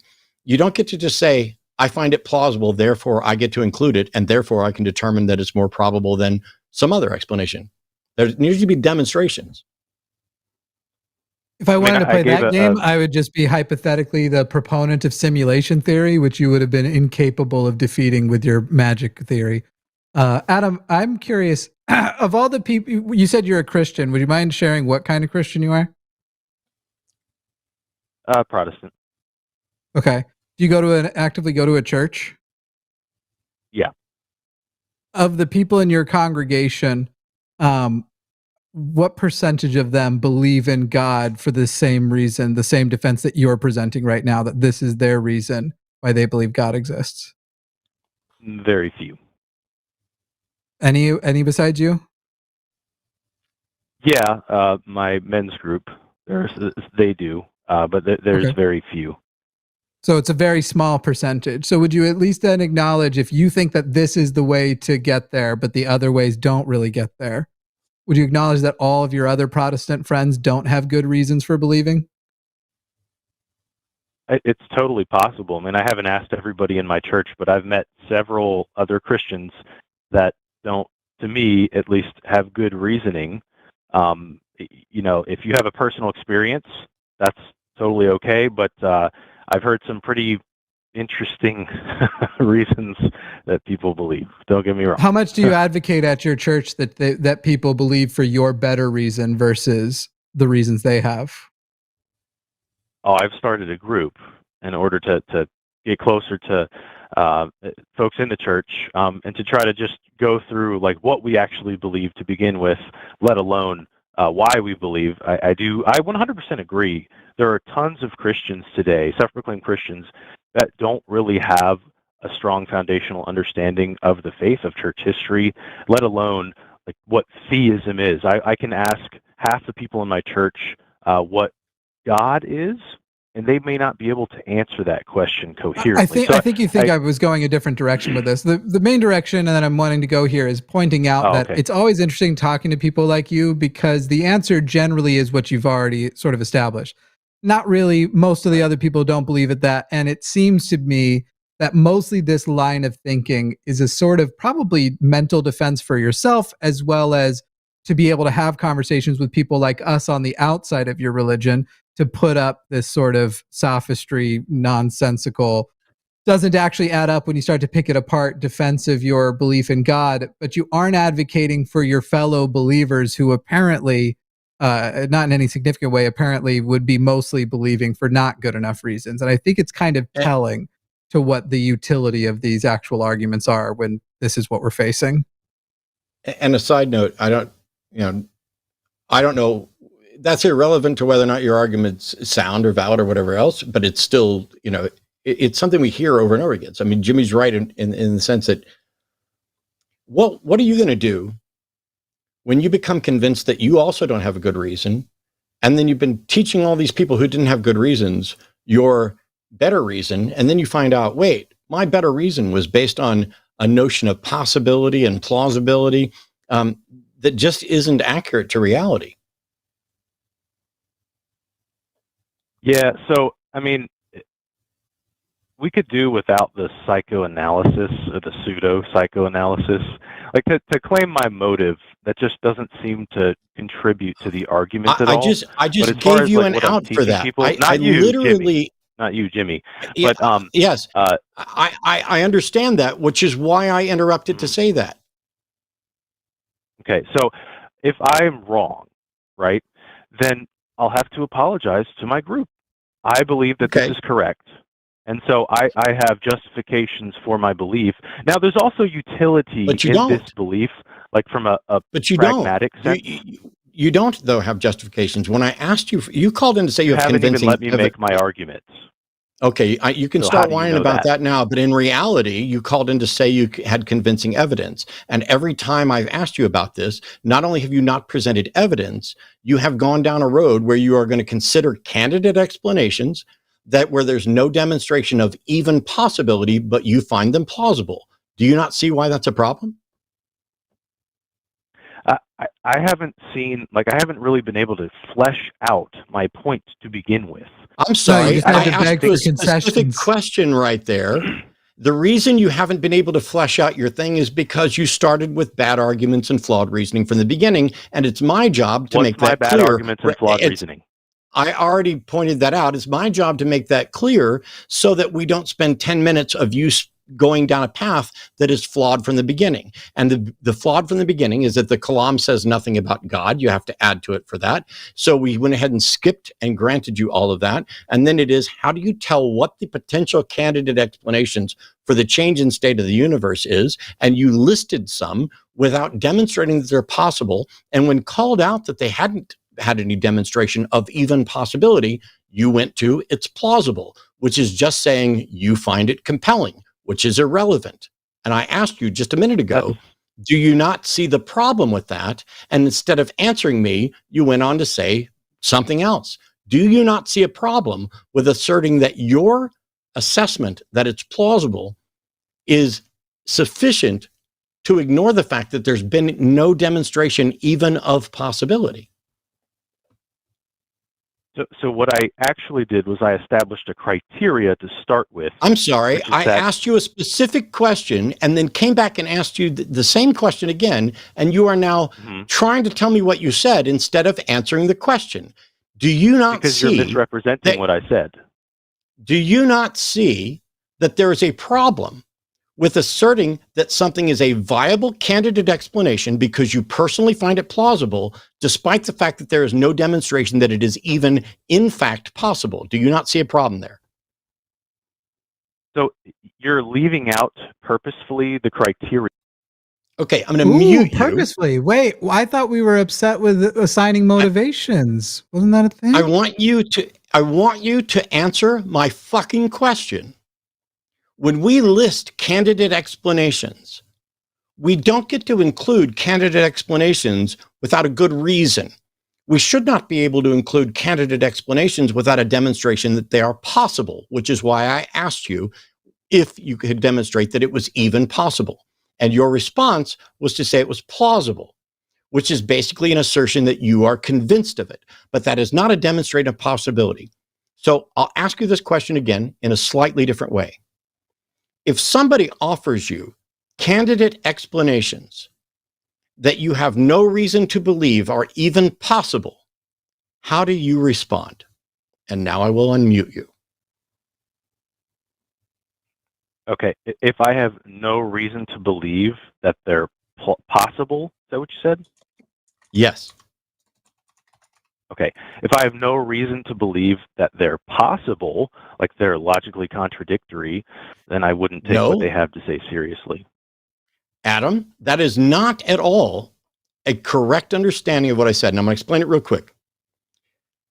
I didn't say if you believe they are impossible, and you gave a reason why you might think something is impossible because it's logically contradictory. I said if you don't have reason to believe it is possible. That is completely different from whether or not you have a reason to believe it's impossible. So if they make a candidate explanation that you have no reason to believe is possible, and they offer you no demonstration that it is possible, how do you respond to that? I mean, it depends on what we're talking about, but I would probably be very skeptical. No, it shouldn't. It shouldn't depend on what you're talking about. That's the point. That's what logic is. Logic is content agnostic. And so if somebody says, I'm going to give you a candidate explanation that we have not demonstrated as possible, and I will not show as possible, how do you deal with that? I just answered that. I would be skeptical. I don't think you know what skeptical means, but okay. For example, when you did that, I was skeptical, and that's why I threw it out. When somebody tells me they have a candidate explanation that they cannot demonstrate as even possible, that candidate explanation is no longer a candidate. It does not get to be considered as a candidate explanation until it has been demonstrated to be possible, plausible, and truly a candidate explanation for the phenomenon we're trying to explain. Otherwise, I would have to take every untestable, unfalsifiable, I don't know if it's possible or not. Maybe I farted a universe out. Is that possible? I don't know, but you didn't show it was impossible, so we get to conclude that as a candidate. This is why we need to demonstrate how and why something should be considered a candidate explanation. That's the only point I was trying to make. Hopefully that's clear. That is exactly what I was attempting to do. So, you're so full of shit. You're so full of shit. If you actually were attempting to do that, you would have answered the question when I first asked, instead of saying, you find it plausible.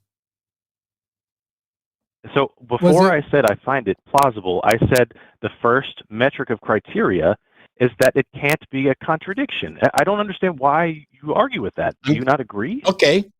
Because, Captain not fucking listening, whether or not it is logically contradictory is irrelevant to the question.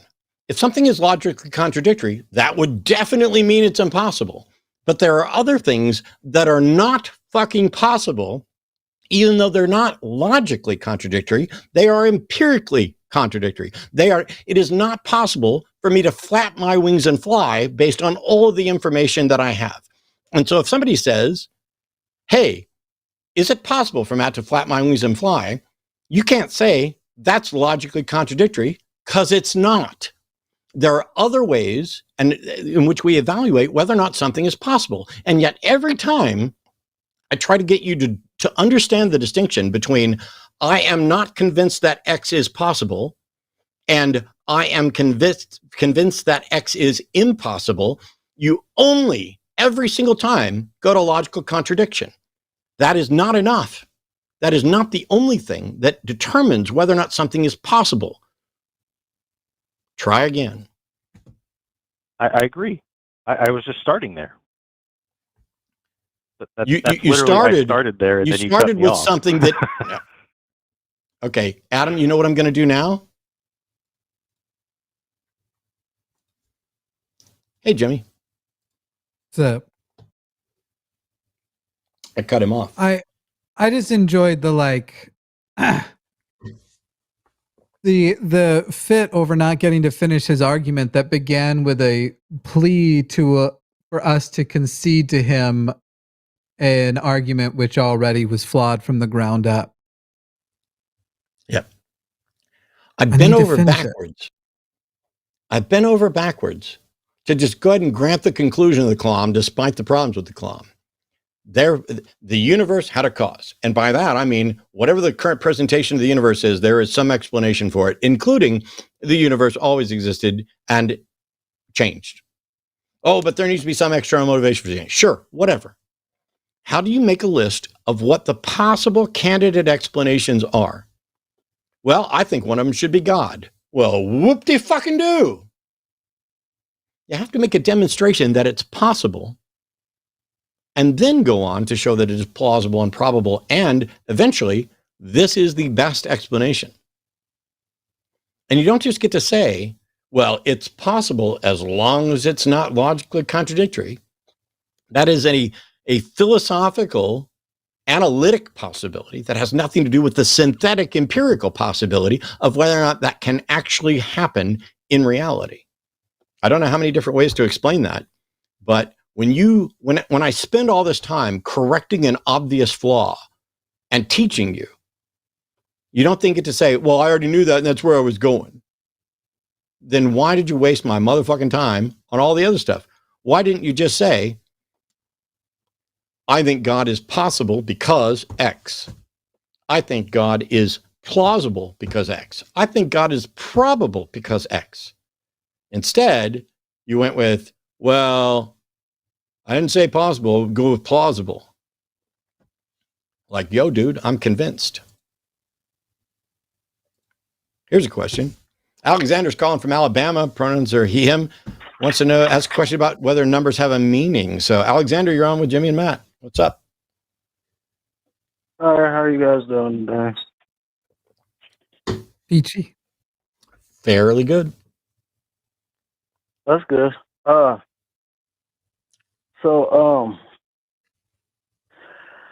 I'm a little nervous.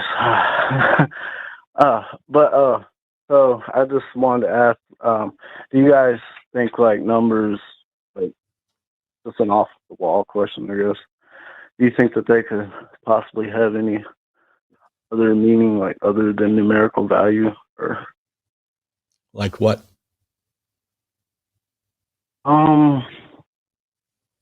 Like, you know, people say 7 means heaven.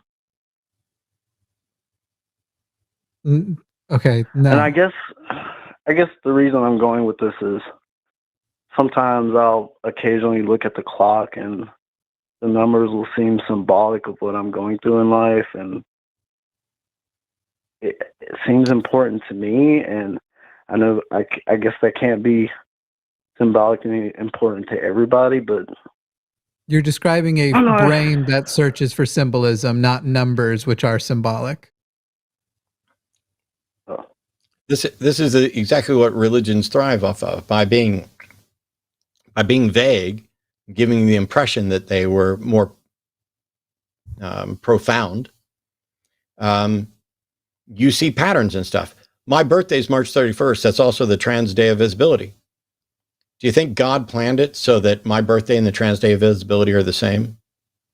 Is there some significance to 331? I can find. No, I don't give a fuck about my birthday, and I definitely don't give a fuck about the numbers for my birthday. The calendar is different than it was before. The calendar is an arbitrary invention, Julian, Gregorian, etc. This is just a way that we try to keep track of everything, and we put numbers on it. And in fact, our calendar is a fucked up mess, and it should be 13, 28-day months, so that it lines up with the lunar thing. You could make the argument for that. But when you start saying, do you think the numbers mean things? No, the numbers are abstract concepts that point to quantities, and their relationship is relative. The only thing discrete about them is when we're saying, okay, we have whole integers for whole quantities, but it's like pi is the ratio of features of a circle. Oh, it comes up to a number that repeats forever. Yeah. Where on earth could we well, I shouldn't say where on earth. If you look at the clock and you see a number, it means something to you because somebody told you it should mean something to you, or because you're looking for some sort of message. And if you look for a message, you'll find one. Yeah, if you look for a message, you'll find one, which is how the equidistant number series things do. You take a big, long book, you do an equidistant number things, all of a sudden you find all kinds of messages that don't appear in the book on their own, but only when you look at them a certain way. You know what else we can do? If you turn the Tesla logo upside down, it looks like someone in a KKK hood giving 2 thumbs up. If you turn the Chicago Bulls logo upside down, it looks like a robot fucking a crab. Do you think those were intentional? No. Well, I mean, I don't know, but yeah, I don't think they were. It'd be funny if it was, but we see patterns. We make things make sense to us, and we try to make things seem more profound than they should be. But yeah. Okay. Well, that knocks that question out of the park. I don't want to bother you guys with too much philosophical bullshit, but I guess another one that I was kind of wondering. I'm big on evolution. I've gotten all the achievements on human ancestors, but so I was kind of wondering. You know how we're like, I guess we're 1% different from chimpanzees, and yet we can do all these different things. And I understand that evolution isn't exactly a ladder; it's a tree. So, I guess my question is: do you think that if we were more evolved, there's no such thing? Like I said, yeah, it's kind of. I guess. Let me see. A species that would be 1% different from us, do you think that they would have knowledge of other subjects that we wouldn't be able to because we don't know them? Like an ant, like animals, they don't know wrong. They do wrong, but they don't know what it is. To steel man you, I think you're saying specifically intellectually, if there was a species with 1%, to try and give means to, yeah, go ahead. Sorry. I'm trying to repeat your argument in a way that conveys to you that I understand it, and it's the strongest form of your argument. Or in this case, question. To steelman your question, because it wasn't an argument.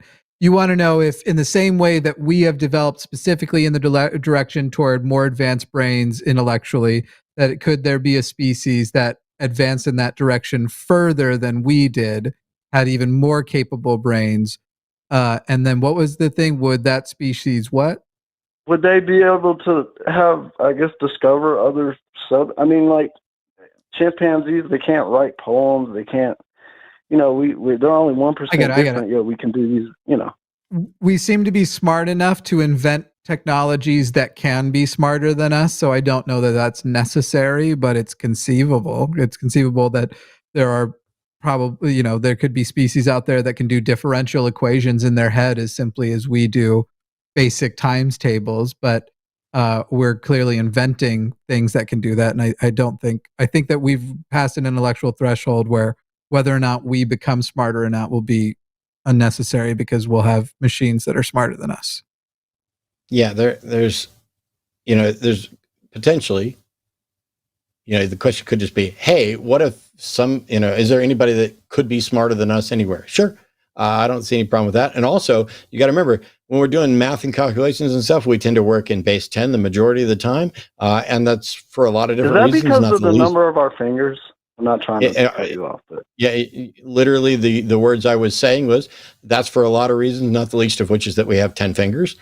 If there was another species that in their, were either not symmetrical, so that maybe they had 5 and 4, or if they had 8, maybe they're going to think about things in terms of base 8 or base 9. You can have any numeric base, which is why I was saying they're all relative. You can put them together however you want. And it may be the case that we are at a huge advantage because of our base 10 stuff, or it may be that we're at a disadvantage on learning other things because we don't think in hexadecimal. And if somebody else thinks in hexadecimal and it turns out to be better, cool.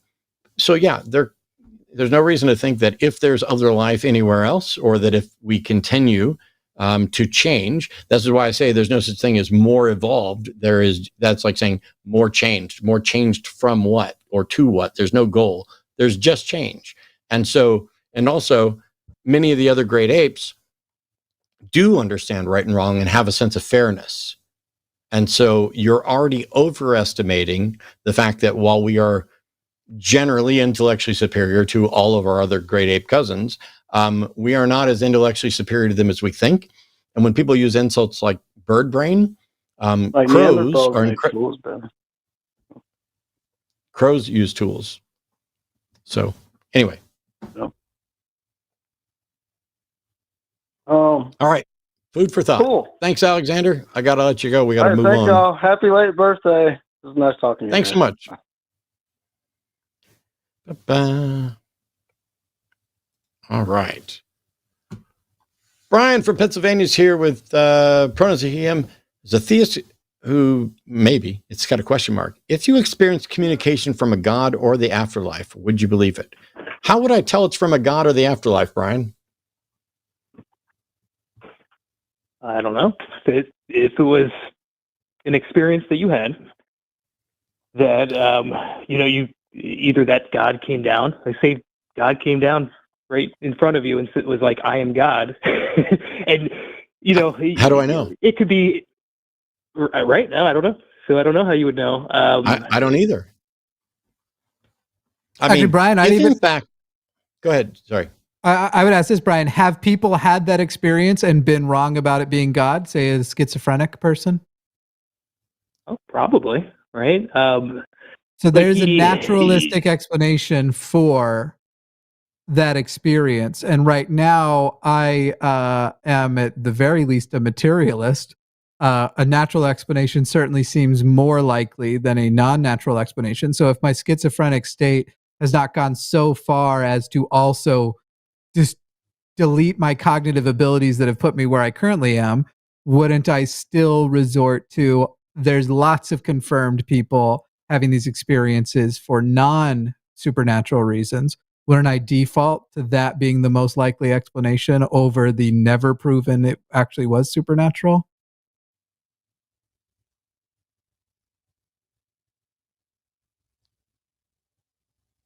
So yeah, no, I'm with you on that. So I guess if that happens, right? Say you had an experience, whether it's a burning bush, I don't know what it is, right? Would that change? Well, I've had a burning bush. Sorry, go on. Sorry, I shouldn't have.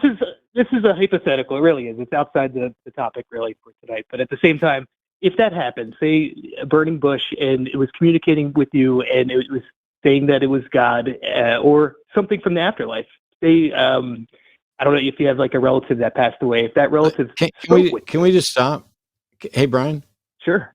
You're going to keep coming up with examples like burning bush or all these things, and I'm going to be like, how do I know what it is? How do I know what it is? So let's just skip past all that and do this.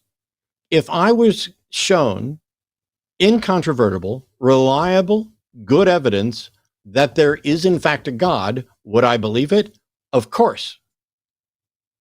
That's independent from whether or not I would worship or respect that being. But if there was sufficient evidence to conclude there was a God, I would believe it. Just like there's sufficient evidence to conclude that Donald Trump is president, but I'm not fucking saluting him.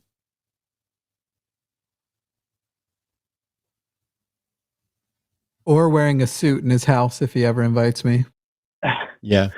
I'm dressed closer to would it change what you're doing? Would it change what you're doing now? Right? Would you continue to look for proof, or would you try to prove to others? No. Why would I continue to look for proof of something I believe?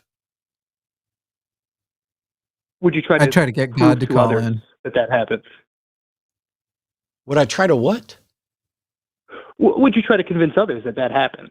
Like right now you're looking for logical evidence of God. Brian, you can't have logical evidence of God. Brian, but if you believe that there was an experience that you had. Hello, Brian. Can you hear me? Is this on? Hello? So first of all, you just asserted that you can't have logical evidence for God, which is bizarre to me. But I already told you, if there was a God and I had compelling evidence, I would, of course, believe it like everything else. What would happen to the show? I don't know, because it would depend on what God showed up as to whether or not I'd be saying there's absolutely a God and he's a piece of shit, or there's absolutely a God and I really like the guy and you should too. I can't know that without knowing what the God is. But you just asserted that logical proof is impossible, which that's bizarre to me as well. Like I know where he's gotten stuck. How can you even know that? How can you even know that? How do you know what's not possible? I don't know. I really don't know. Then why would you say it? As far as I know. Then why would you say it if you don't know? Brian is stuck because he doesn't realize you're not accepting that the evidence that you accepted was something like the burning bush. That's why he's asking, would you then try to go convince other people? And the answer would be no, because neither Matt nor myself would believe it on some basis that isn't provable to other people. So, Brian, you're stuck because you're thinking it's the burning bush thing, and it's not. Matt isn't saying he would accept a burning bush, but he is saying sufficient evidence, which would not be a burning bush, would convince him. There. Yeah. But what ends up you were the only one that could receive that sufficient evidence for yourself? I'd assume I was crazy. Yeah. Okay. I don't know whether I would assume I'm crazy or not. I don't know whether I would assume I'm crazy or not, but I'm a skeptic. My position is I want to believe as many true things and as few false things as possible. And one of the grounding things here is that I understand that one person might have sufficient evidentiary warrant to believe something, and yet nobody else does. For example, nobody else can see what's in my room right now, not even Arden, below the camera. And so if I believe that there's a $1 million bill here in front of me, I'm the only one currently that has sufficient evidence to conclude whether or not that is true. And so, of course, I'm going to believe things based on independent confirmation. And I'm not going to be going out and sharing things unless I have reasons that should convince others. And right now, you should not be convinced that there's $1 million bill on my desk. And now you should be. It's not real. Not worth $1 million. But it's $1 million bill. I mean, for me, as far as the crazy thing goes, if God exists, the way he could fuck with me specifically would be to reveal it to only me, because I would then go through my life assuming I was crazy, because that makes more sense and seems more likely by a lot. And yet I wouldn't know I was the only person who actually had the experience. That'd be a real way to fuck me over, because it would end my relationship with the channel at the very least. Yeah, it'd be really awful. Yeah. To be the only one who knows something, and to be intellectually honest enough to realize that you are either crazy or you are the only one who will ever have this warrant. You can't share it with anybody, and everyone else would be correct to assume that you don't have good reason because you don't have a good reason you can share. Yeah.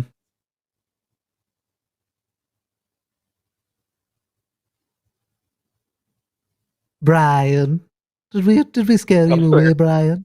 Okay, good. No, still here for sure. Why do you believe in God? It was really just an interesting thing. I just a curiosity for me on what you guys would think about that. What would it take to get you to stop believing in a God? Well, I don't know if there is a God or not. Right. Well, at all. It has you listed as a theist with a question mark. So I'm when you say you don't know, do you believe there is? I do believe. Okay. So then when I asked you a second ago, what would it take to get you to stop believing? Why did you talk about what you know instead of just acknowledging that you do believe and then answering the question? Well, I don't know. That's the way I responded at that time. That's the thing, right? Great answer. Thank you. Genuinely. I mean that sincerely. That's a great answer. Thank you. So think about it. I'd like to know what you think would change your mind or should.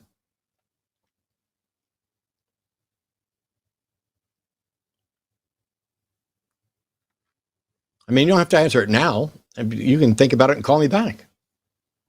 I wouldn't mind hearing your best reason why you currently believe. What the True. Yeah. So current would be personal experience, right? And a lot of people have that in terms of like when you were chatting with Jordan Peterson, and he started bringing up psilocybin mushrooms and experiences that everyone kind of has like this similar experience. It could be something along those lines, but even if you're completely sober and you have, it probably goes back to what you guys were mentioning before with brain spot, finding patterns, or humans always trying to find meaning in something, right? It's probably, maybe more fun to believe in something than nothing, ultimately. If the reason you believe from personal experience, could that be used to justify other gods too?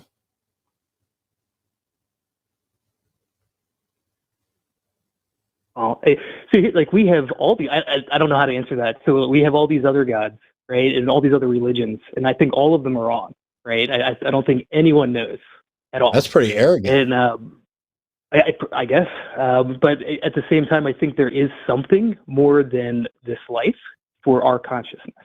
I believe that. And that's like a belief. What the hell does that have to do with God? What's that have to do with whether or not there's a God? Because I think my point there poorly was that I don't know if there even is a God, It could just be us. But you said you and our believe. You consciousness. keep going back to this. I don't know. You said you believe there is a God. That means you are convinced there is a God. I don't know. I don't know if there's a God. I believe there's. Why do you keep something else? stop using the word no? I didn't ask you what you know. You said you believe there is a God, correct? I don't know if I said that or not. I don't know if there is a God or not. I believe there is something. All right, Brian. Brian, I am done talking to you. I apologize. Brian, here's my challenge for you. It doesn't sound like, even if you do believe in a God, that you believe in one that's threatening you in any way. So since you're in this I don't know position, why not go all the way with it and just start at 0 and call us back and go, I'm going to start at 0 and I'm going to go, I don't believe there's a God. I don't believe there's not a God. I don't know if there's a God. I don't know if there's not a God. I'm at 0. Now, here is my list of good reasons to suspect there is. And if you get stuck on one that you can't think your way through and go, oof, that's the one I can't defeat. Here's my reason there is a God. This one seems pretty compelling. Give us a call back with the compelling one and we'll give you our thoughts on that one. Okay. I appreciate that. Cool. Thanks, Brian. Thanks. Yep. Thank you. It's one of those things. I know people get stuck in the confusion, but it's like, yeah, you absolutely, we just went through this. We just literally went through the knowledge belief thing. And you literally just said, yes, I do believe it. And so cool. Yeah. I was like, I know if I push back on why do you believe, I'm going to get, I don't know. So that's why I went with what would change your mind, or what do you think should change your mind? Because I think what's happening here is that Brian, like a lot of people, are like, I just don't want to close down the possibility that there's a God, which none of us are advocating. If in fact there is a God, show me. But the time to believe it's after it's been demonstrated. But just leaving the door open, all of my fucking doors are open. I will literally believe anything for which there is sufficient evidence, even things that I think are absolutely unbelievable right now, or even things that I think are wrong right now. If you want to tell me that Trump is actually the smartest president in the history of the world, I will believe it just as soon as you demonstrate it, because all of the available evidence suggests he's the dumbest motherfucker, both in IQ and in general intelligence and smarts colloquially, that has ever served in that position. And I lived through W. Though if you could prove he intentionally did everything as a master plan to become the most powerful person in the world, knowing that he was broadcasting that level of stupidity, you'd have an argument for it. It would be brilliant to do with intention, to behave that stupid and fail upward that hard. We have Matt's two telling the calls truth left. about all the open doors thing, by the way, constantly gets burgled.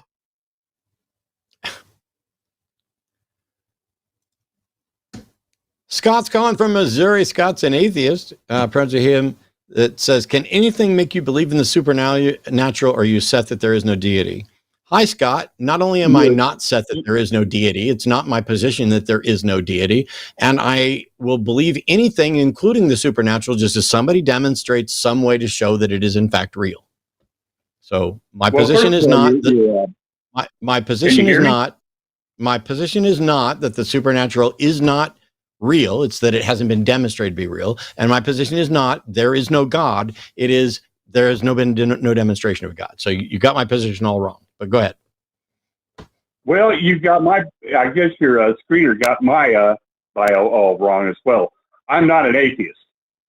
I am, well, as close as they categorized me when I was with the Center for Inquiry all through the 1990s.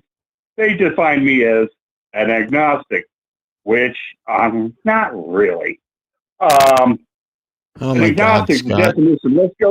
Let me go through that just one quick moment. Agnostic is definitely as either belief or disbelief. Okay, I'm going to mute you, Scott. I don't need you to give me your thoughts on agnostic or atheist. I don't care. There's a simple thing. Are you convinced that a God exists? If the answer is yes, you are a theist. And if the answer is anything else, you are an atheist. Theism and atheism address the issue of, are you convinced there's a God? Agnosticism addresses knowledge. Knowledge is a subset of belief. I don't need you to lecture me about theism, atheism, agnostic. Are you a theist? Are you convinced that a God exists? Because if the answer is yes, you are a theist. And if the answer is no, then I don't care whether you call yourself an agnostic, an atheist, a freethinker, or whatever. You're not convinced a God exists. It's that simple. Are you hearing me? I am now. Can you hear me? Well, you got your little beep, so I have to, follow the bouncing beep. Yeah. Because you turn people off when you don't want to hear them, and you beep them in when. Okay, Scott, I'm gonna turn you off when I don't want to hear you. I also don't need you to tell me what I do on the show or how or why, because you don't understand it. You don't understand my position, and you don't understand how the show works. I'm gonna unmute you again, and you called in to say, "Can anything make me believe in the supernatural?" I would like to know: is there some way that someone can demonstrate that the supernatural is real? That's all I care about. That was your topic. Am I beamed up now, Scotty?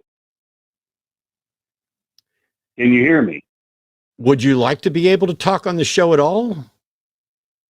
Well, I don't know. I guess I got to hop and jump when you say the rules Correct. to me and how to do it. Thank goodness, Scott. Thank goodness you grasp it. You are right. When you call our show, which we have been doing for years, that has a certain structure. Scott, shut up. No. And yet, Scott, now that you've muted again, we're making the rules up as we go, and yet you can go to the comment sections of any video with either Matt or I and listen to other people, read other people complain about being held to the exact same standards that you are now being held to. You go the direction we go. You answer the questions we ask. That's how it goes. Let's try this. Scott definitely has a bone to pick. And like a puppy with a bone, he's not going to let it go. But his bone to pick definitely is not the "can anything make you believe in the supernatural," which I've already explained. He didn't understand my position. I clarified it, pointed it out. But now Scott has a bone to pick. So here's what we're going to do, Scott. In a second, I'm going to unmute you. Listen very carefully. When I unmute you, I will then say, "Scott, go." And then you can make whatever point it was that you wanted to make. But if you whine about the show or being put on hold or how it's unfair that we didn't let you whine, I will just hang up on you. But if you genuinely want to make a point and you're not just trolling for some clickbait crap, I would be happy, fucking thrilled for you to actually make the point that you called in to make and stop wasting all of our time on the whining. So I'm going to unmute, then I'm going to say, "Scott, go." And then you tell me the point that you wanted to make. Here we go. Scott, am I on? Go. Yes, sir. Yeah. Oh, I just wanted to know if, I heard you say believe. You said you could, if it was demonstrated to you, you could believe. And belief is giving credibility to something without demonstratable, without repeatable, no, it isn't testable evidence. No, and so that's where I may have misunderstood the whole situation. You still misunderstand because you still misunderstand the situation because you misunderstand what we mean by belief. Belief is the state of being convinced. It is not giving credibility to something. Belief is the result of finding something credible. You can believe things that are true. You can believe things that are not true. Knowledge is a subset of belief. Knowledge in philosophy is justified true belief, showing that it is a subset of belief. It is a belief that is justified and true. I have problems with that particular definition. So when I talk about knowledge, I talk about it in a more colloquial sense where people express knowledge as a confidence level, that you believe something so strongly that it would be worldview altering, etc. But belief is not like you and some of my other friends have tried to do. It's not that here's a claim, I believe, but I don't know, so it's garbage and we don't want to give it credibility. No, belief is merely the brain state of being convinced. And you can be convinced for good reasons or bad reasons, but it's not what you said. Yeah. Right, I'm having to follow the bouncing beats here. Am I in? Okay, no, You know what? You're not going to have to follow them anymore at all, Scott, because all you do is whine every time I take you off mute. What do you mean whine? What is your definition of whine? Because I don't believe I've whined. Well, what is your definition of don't? Whining. If we're going to start doing this. Oh, poor me.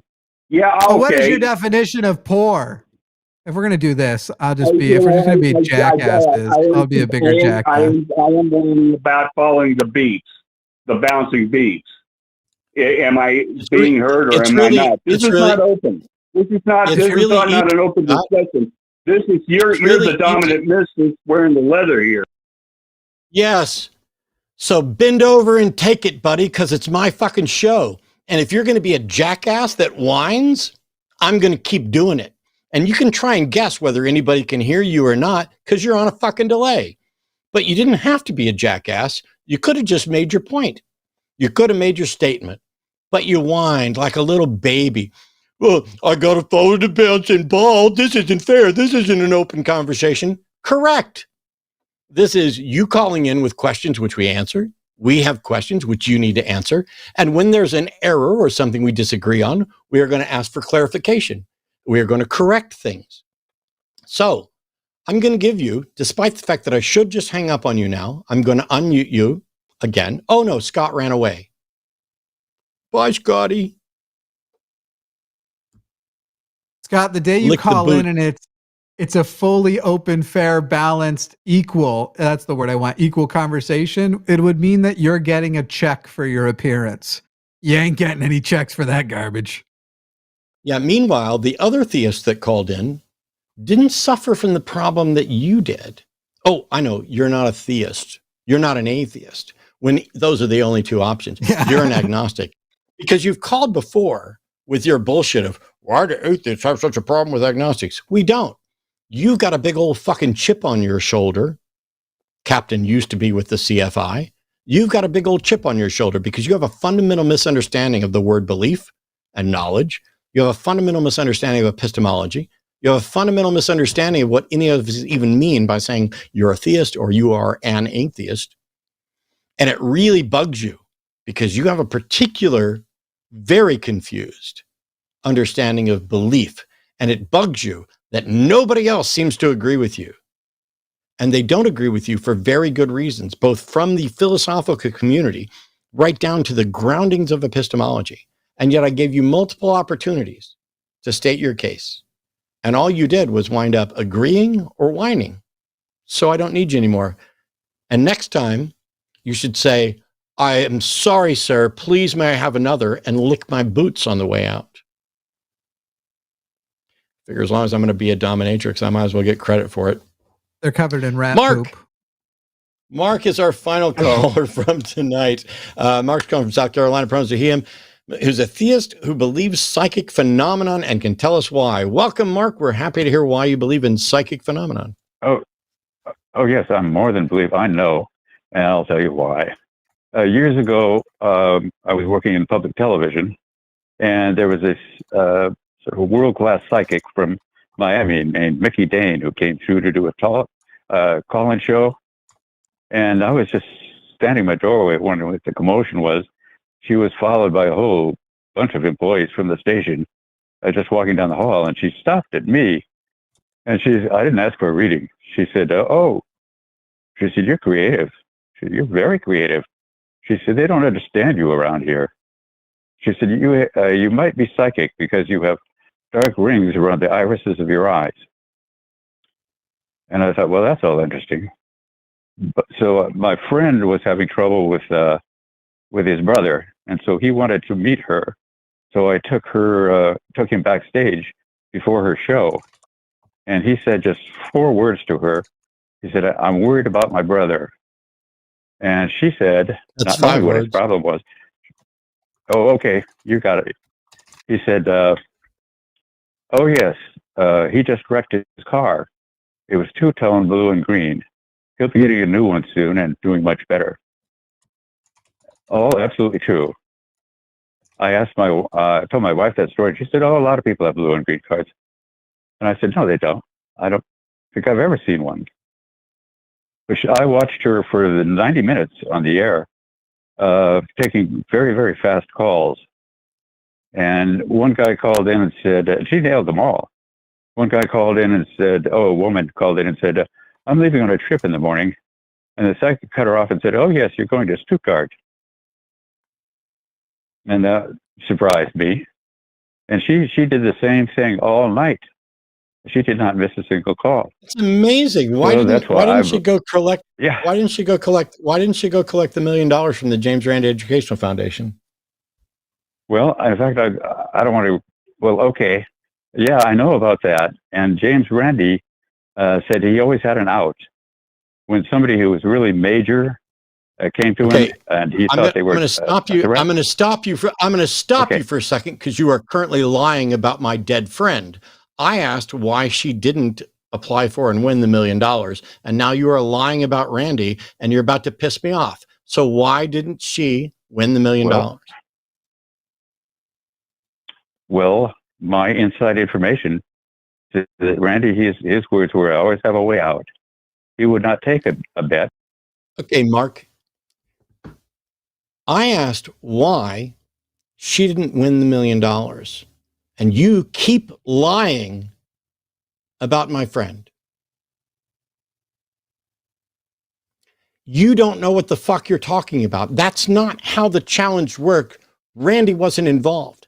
The people who apply work together with a panel of people to devise an experiment that both sides agree would confirm the preliminary ability. And then after the preliminary test, they design a secondary protocol to confirm whether or not they are eligible, whether or not they will win the $1 million prize. Nobody ever passed the preliminary, and Randy was not involved. So stop talking about shit you don't know. Stop disparaging the name of my dead friend and explain to me why this psychic did not go around and actually demonstrate and confirm scientifically that they are able to do what you claim they are due. You mention Randy one more fucking time in a dishonest fashion, you will be dropped like a hot rock. That's my backup plan. Are we clear? Yeah, that means we shouldn't talk about that anymore. Goodbye. I was going to ask him, it was very easy to find lists of predictions she made that didn't ever come true. Yeah, it's easy if you Google her name and debunked. There are people who've already gone through this. Here's the thing. Oh, she said stuff. There are cold readings, there are hot readings. The fact that you had some interaction that impressed you doesn't mean a fucking thing. There are millions of people who've been impressed by psychic readings from fraudulent psychics. I'm not aware of any real psychics. I think, as far as we can tell, they're all fraudulent. None of them have ever demonstrated that they can, in fact, do what they claim they can do. None of them. But when you come in, they do this all the time. They apply for the prize, they agree on a test protocol, and then when they fail, one of a handful of excuses comes out. Either one, Randy's an incredibly powerful wizard who blocked their abilities, or he has hired someone else who came to block their abilities, and that's why they couldn't do. Or Randy cheated. This is why Randy wasn't involved in this. Apart from running the foundation, he's not there. And we did a live one at TAM 7, the Amazing Meeting 7. Of course, Randy was present, but sat out in the audience, wasn't involved. Banachek actually ran the experiment as well. But if you say, I can communicate with the dead and we establish a protocol, then you can either do it or not. It's the same thing with dowsing. If you say, I can dowse, I've got my dowsing sticks around here somewhere, I don't know where they're at, and find gold or water or whatever it is. If you can do it, you can demonstrate it. And you agree on a test protocol that shows it. And you build up blind and then double blind test studies to demonstrate that you can do what you say you can do. Because many people genuinely believe they can do this.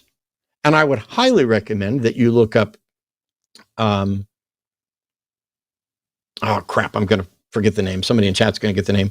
But an individual who was studying cold reading in order to debunk it and got so good at it that, of course, he started thinking, hey, maybe I can do this.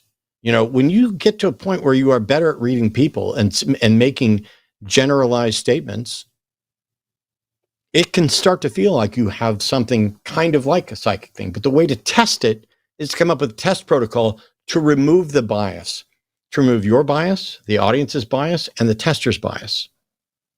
So the anecdotes are irrelevant. You could have, I can flip a coin and make it land head side up every single time. Doesn't prove it's supernatural. But the test has to be one where we remove the bias to confirm that the ability or event is even occurring.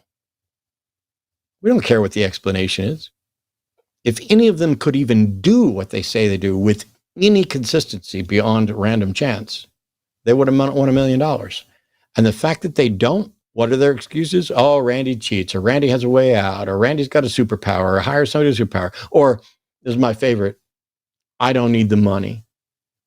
I wouldn't want that money. Great.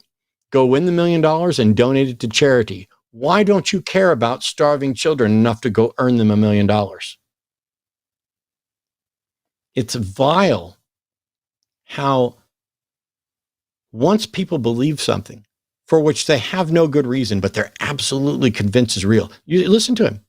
He didn't just believe this. I know that it's true. No, you don't. You are convinced, and you don't have a way to demonstrate the truth, and you do not know what you're talking about when it comes to testing this stuff. Was the cold reader Carla McLaren? No. This was a skeptic that was doing this specifically to debunk him. I've forgotten his name, which is awful.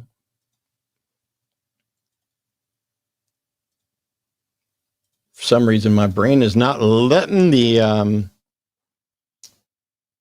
name through. I bet somebody in chat's already done it. There is a really good series on psychics by Darren Brown. Yes.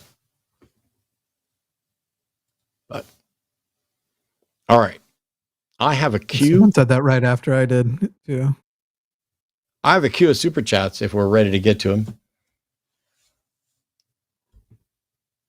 Dun, dun, dun. I'll start. $10 from Jason. Happy birthday, dorks. Just kidding. Love you both. Don't spend it all in one place. Smiling something emoji. That's the salute emoji. Oh, it's a salute. Okay. I have to adjust my glasses because it's fuzzy. They're pledging their fealty. Thank you. Well done. Lick the boots on your way out. Maureen O'Hara says, my first super chat, happy B-Days, Jimmy and Matt. It's Jimmy with a Y, but I appreciate it. Jimmy with an I-E, I believe, is the girl's way. For $14, you can fucking be Jimmy with an I-E. The guy's name wasn't Ray Hyman, right? Yes, it was Ray Hyman. Thank you. Oh. I almost said Joe Nickel because on occasion I would confuse Ray Hyman and Joe Nickel. Joe Nickel just died recently, great investigator for CFI, and one of the best resources on the Shroud of Turin that you're going to find. But I knew that wasn't the right name. $10 from Lily Silver Surfers. AI, I was using Perplexity, thought maybe I was confused because there were people who believed James Randi was psychic. And maybe I was confused that he knew he wasn't, but others believed he was. But then eventually we got to Ray Hyman. Yeah. Ray tells a really good story about that. Taylor Maid says, happy late birthday, Matt. Jimmy, go fuck yourself. Ray, I think, is who I first heard about the Barnum effect from. Well, that could be. $10 from Greg Markowski. Highlight a Wednesday. Thanks. And thank you, Greg. Much, much appreciated. Etienne Newson says, happy belated April birth fools. Once again, I recommend Secular Spirit as a potential guest host, Palestinian ex-Muslim, and yes, a skeptic. Check out his stuff. Jimmy, go send sensitive info on Signal. Of course, we'll want to know that he is also pro-queer and pro-trans, all that sort of stuff. That would be part of the vetting process. But potentially, never say never. $20 from Braden Erickson. Happy birthdays, guys. Love and appreciate the work you do. Thank you so much, Braden. $10 from Space Barbarian. An Alabama judge ruled against the state attorney general who threatened to prosecute a charity if they help people get out of state abortions. Now they can. It's a step. The charity is Yellowhammer Fund. Tight. One of the things that it's really, there's so much going on. It's incredibly difficult to keep up all of it. And then there's this roller coaster that we go through where the administration will do something. Somebody will challenge it in a court. We'll get a good ruling from the court, or we get a bad ruling from the court and we just feel lost. Then we get a good ruling from a court and then ignore it and we feel lost again. Shit's going to get bad. Yeah. The hard part about celebrating this is they're just going to go to the Supreme Court, and I have no confidence in that court. Yeah. $20 from Bothell Guy. Just like your grandma, I can't think of what to get you today, so here's a 20. Oddly enough, that was on my list. I also have, in addition to my $1 million bill that's right here, which, by the way, of course, some of you know, these are the ones that were revoked, but it's the $1 million question. Will you go to heaven? It's all printed on the back of this thing. But they did such a bad job with these that they basically got taken away. And so then somebody gave me this, which looks like it's a 20, except it opens up and it's only half size and has this whole disappointed. Jesus won't let you down. Make Jesus Christ Lord of your life. And I'm like, you know, motherfuckers are going to the strip club and tucking these into garter belts. And that just makes me giggle. I almost want to reopen the lines. I'm not going to, but somebody in chat wrote, LOL, atheist trying to ideologically vet potential guest. Maybe the dumbest comment that I have heard in so fucking long. Like, I cannot emphasize enough that the word atheist means so fucking little, and it might be the actual least important motivating identifier that anybody on this channel actually has.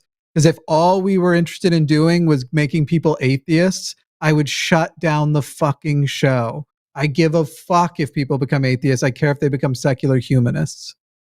Yep. I was literally just commenting basically that. Yeah. It's so wild. Oh, hey, it's a big flex, man. The atheists are having ideology. No, it is about humanism. It is about caring about other people. It is about this network representing something more than just, yep, don't believe in a God. Despite the fact that that's a primary focus. And the reason it's a primary focus is because there are so many people who do, despite not knowing a thing about it, despite not understanding how they could ever demonstrate it or why they couldn't, and then making decisions and voting based on those beliefs in ways that impact all of us. There are really good reasons for all of the things that we try to advocate on this network. And we don't all agree, by the way, on many things. But there are certain things that are hard lines here. And I won't even let somebody work here if they think cats are better than dogs. That's not true. I just thought I'd come up with a funny one. But nice working here, everyone. 200. I like cats. $200 from Never Again. Holy crap. Thank you so much. Wanted to say to both Matt and Jimmy, with the entirety of my heart, Matt, Forrest, Eve, and others have helped me to deconstruct religion and how to ally it. I don't know what that's supposed to be. Allotted. Help me to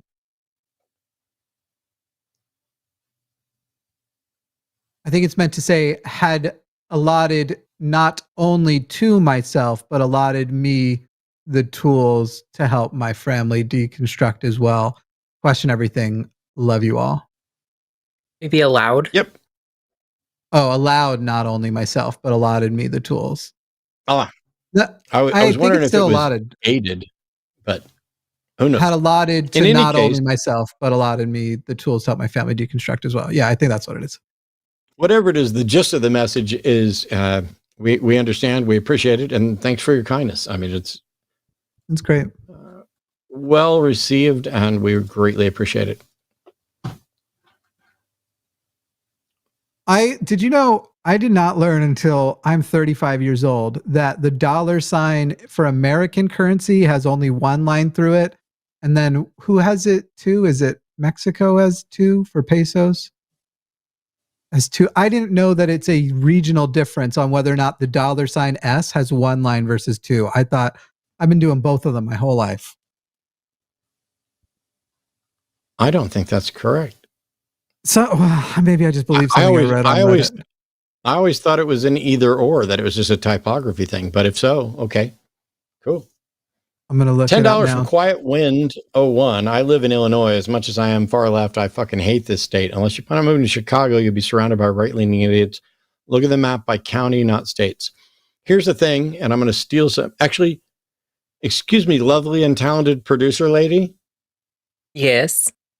Would you like to explain your thing about why in Illinois we would almost prefer to be in a right-leaning area?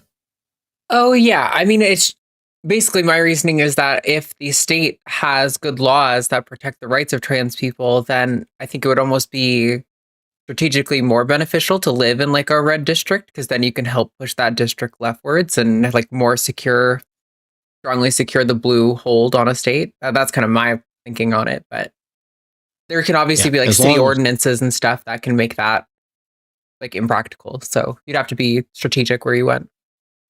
Yeah, generally speaking, if the laws protect you, it's worth it to try to make use of that to help others. But when you're done, you're done. And when I'm done, I will try to find the best place to live where I can just shut up and raise my snakes and lizards. Actually, more lizards now. We're getting new species. I'll talk about that later. But Americans have used both historically. However, in modern context, a single line usually denotes the American dollar, where the double line usually denotes the Portuguese cifrão in any Portuguese-speaking country like Brazil. So basically, you're just saying I'm old, and my thoughts are old about it, and that's fair. Bro, I remember in school a teacher saying, draw the two lines first, and then it won't look as funky. They were like, that way when you draw if you draw the S first, it's harder to fit the two lines in. Yeah, I never heard that, but it's cool that they use both, and now there's something else that's kind of standardized. Cool. Yeah. See, y'all learn something new every day. Raven 200 says, Jimmy, go take a dive. Actually, is anybody here in a Portuguese? I would love to see if it puts up a dollar sign like that. If you're willing to give money, if you're in a Portuguese speaking country, I want to see if it does it on YouTube that way. I want to see if I'm getting punked now by AI also. Jimmy, go take a diving red arrow from Matt. I'm sure Matt can definitely leap forward, twisting 360 degrees and doing a backflip in midair, then landing on Jimmy. He seems athletic enough. Matt was here earlier today and he was doing backflips off the back of my truck this very way. It was so good. I did go out and visit Jimmy real quick, and two dudes with busted backs right now doing any kind of fighting would be so sad. So it's funny. So I injured my back. So I have actual back problems because I used to be very heavy. I've always had bad posture, and it's catching up with me. And so after lifting and moving things and standing all weekend, you can ask Arden. I was in the recliner with a heating pad, taking pain pills and crying. That's how bad it was. It is gradually getting better, but mine was at its worst. It would have been Monday or Sunday. I busted my back over the weekend, and it got so bad in the right flank that I started wondering if it was a kidney stone, of which I had a kidney stone last year. Wasn't near this bad. It hurt way less. Anyway, not all kidney stones hurt the same amount as when you hear people get kidney stones. I actually passed. My kidney stones were fine. They weren't that bad. Jeff Cochran says, what amendments to the U.S. Constitution would you like to see? I don't hear it discussed enough, but personally, I think voters should have the constitutional rights to recall their federal officers. That would be good. I also would like the Second Amendment completely revoked, and I would like to abolish the Senate and reform the Congress. Man, I bet I could think of a ton of them. The Second Amendment needs to be totally redone to the point, abolish it, and then something new. I like a constitutional amendment that says the president is not above the law and you don't get to ignore the fucking Constitution. I think that would go a long way. I think some people would say that is just the Constitution clearly states that. They just don't care. Yeah. $10 from the Raven 200. Happy birthday, Matt. You're the goat of all the goat of call-in shows and reptiles. Your knowledge of logical fallacies is bussin' for real, fam. Here's to another year of skibbity vibes and big brain energy. Go fuck yourself, Jimmy. And y'all sneak up and consensually smash that like button and stuff. Although I suspect that one might be coming.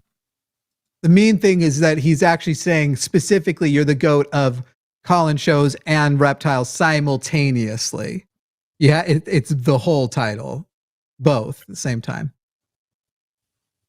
It made sense in my head. It was funnier. Anyway, Aliashana Silverbow says, if Jimmy becomes president, does that mean we get to say GFY POTUS? Statistics show that those who have the most birthdays live the longest. Happy birthday, y'all. I don't look. If I become president, you won't have too much time to say GFY POTUS before whatever condolences to POTUS's family or whatever, because I would blow out my own brains. That is how much I do not want to be the president. Something's gone terribly wrong if I'm president. Abel Medina says, you're a solipsist? I can make something that looks like a banana appear in my hand. Yes. Actually, that you're a solipsist thing, we ended up having to apologize and correct for because we were thinking only in terms of hard solipsism, but it was definitely a funny clip. If you are making if you're making something that looks like a banana appear in your hand, go to the doctor. You're experiencing liver failure. I meant shaped, not color. Sheridan Berlusconi says Senate Republicans buck Trump, joins Dems in rejecting Canada tariffs 51-48. What power did they have over that? I need to know more. This happened tonight? You look that up. I'm going to keep on trucking. $10 from Weston Campbell. I'm so baked I responded yes out loud when Matt asked the caller if they were. Good job. Hey, Jimmy, real quick. Fuck you. Happy birthday. And on a serious note, thanks for making this channel. Yes, amen. Thank you, Jimmy. You're welcome. Matt was the first guy I did the very first episode of what was called back then. The Line was the name of the show, what would become the Sunday show. Matt was on the first episode, and then he was the first show we added after The Line. And then we added more. I did a quick Google search. So Trump used an national emergency to justify the tariffs on Canada, and the Senate voted that down 51-48. They rejected the national emergency. So, Matt, I just checked my bank account. Turns out it wasn't a mistake. Oh, I'm just kidding. It's not that impressive of a bank account. No, I wasn't following because I was already listening to Arden and I had moved on to the next thing. All good. Yeah, looks like Collins, Murkowski, Rand Paul, and Mitch McConnell all passed a resolution. Wow. Only on Fuck you, Canada. Susan Keep in mind, Collins. people. Yeah, she really bugs me, but she did the right thing here. I will say, people, before you're getting too excited, Canadian imports, yeah, for sure, we needed to do something there. Limiting it to only Canada. We are now at the beginning of we're in a terrible trade war that is going to fuck everyone you know, including you. This is me. $24 from Avatar. I recently got back home from Australia from a few weeks holiday in Texas. I don't know how you guys do it over there. I'll be unpacking it for a while. Thanks for everything the Line does here. I love the part of Texas I live in. That's the fucked up part. I fucking love this. So do we. Yeah. And if it weren't for what Texas is doing, and not just with regard to trans folks, but just in general, we have a lunatic, lunatic's not the right word. We have several Christian nationalist bigots running things and doing everything they can. They're trying to outlaw anything with THC because we don't have legal weed anyway. We have the Delta 8 and THC 0 and all those others that are acceptable. They're trying to shut that down. They're shutting abortion down. He's saying that driver's licenses that have had their sex marker changed are voided. That isn't a law yet, but that's what he's pushing, and his directive is going to be followed by the courts. We are under siege all the time, and as I did in the opening, we've got masked ICE folks running around, scooping people up, sending them out of the country, deporting them to violent prisons and other places and all kinds of stuff. How long before they come for me? Now, I'm not a high-profile target, but, well, that's what should happen. You guys need to get more people to watch the shows and more people to donate to the shows so that I become a bigger target, so they come after me, so that then you can use me as an example of what they're doing in order to help fix what they're doing. See?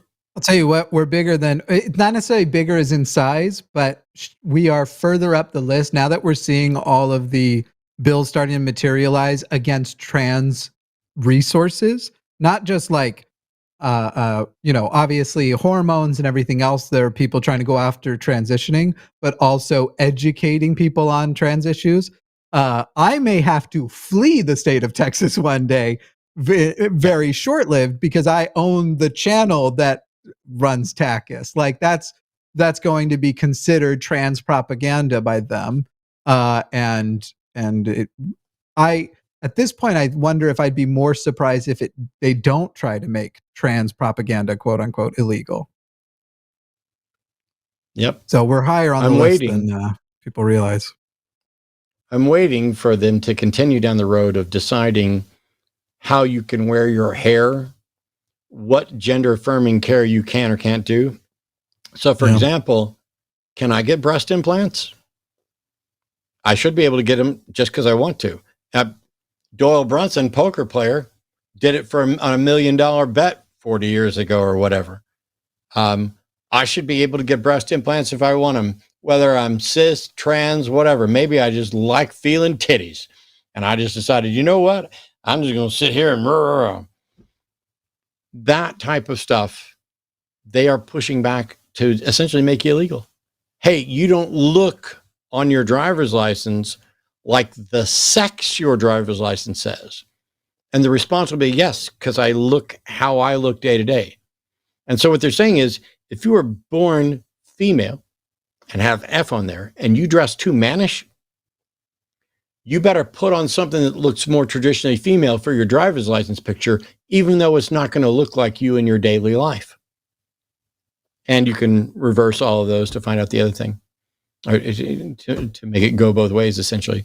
And so in much the same way that I never cared to draw a picture of Muhammad until a bunch of Muslims tried to tell me that you can't, you're not allowed to, and then I drew Muhammad, wonder what I'm going to start wearing when they try to dictate what it is to look masculine or be masculine. I will cross-dress my happy ass right out of Texas the whole way. Whatever. This is the type. Oh, you're just a contrarian. No, this is the type of stuff that has to happen to show them the ridiculous links that they're going to, where they're going to be dictating what it means to look like a man, to look like a woman, and those are the only two options. And if you don't fit, you're going to be harassed. Your license might be voided.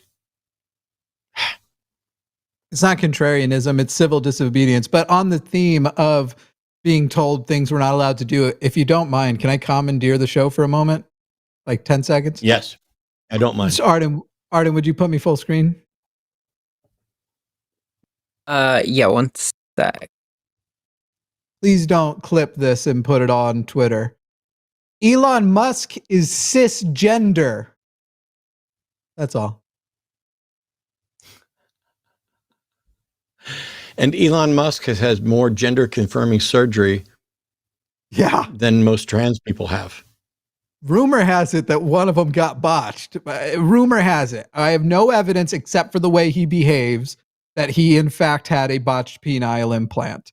And obviously Grimes' best friend at the time saying that happened after a divorce, that was divulged to her, and that's why he uses It's strictly IVF. But I want to point out that that's not good enough. And I would say it's so not good enough. I will presume that the following statement is untrue and incorrect.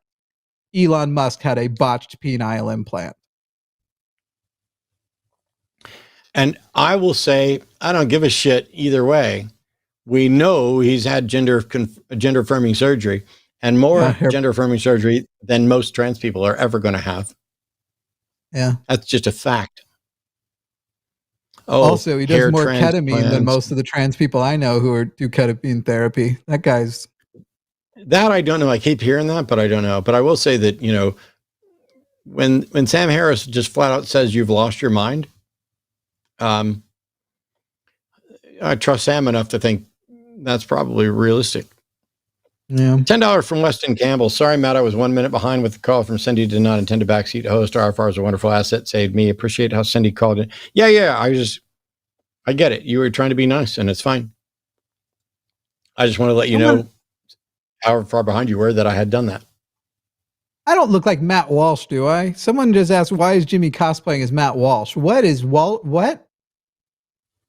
I've had this look for years. What? I think it may be the fact that your hair is pulled back so it doesn't look like you have as much hair, and then the glasses might together. I don't know. Well, I'll never wear clothes on here ever again. Yay! I don't remember what NOK stands for, so we're going to say 105 North Korean units. I doubt it, though, from Arsenic 1987. Here's 105 nasty old knobs for you guys. For looking great, being honest, keeping faith in humanity, engaging and earnest, Humpty Dumptying up your look, and not being weak. Go fuck yourself. Jimmy, your gay homie. #tag hash. What is NOK? Is that Norwegian? Yes. Norwegian krona. There we go. I double checked, but that's what It'd be I thought wild it was. if it was North Korean money. Yep, it'd be crazy. $10 from Doobledy Doop. Happy birthday, y'all. That's pretty nice. I'm trying to look at your avatar that looks like somebody took some version of Spider-Man and gave it Madam Web's shoes. But I think that's just a shadow. Because you don't get to see Madam Web's shoes most of the time anyway. Benjamin Reynolds says, blades of grass of earth are neither even or odd, but not a number according to my Python code. Probably a human error, though. Go fuck yourself, Jimmy, your gay homie, #XOXO. I bet if I knew how to code, that was hilarious. You're probably correct. Yeah.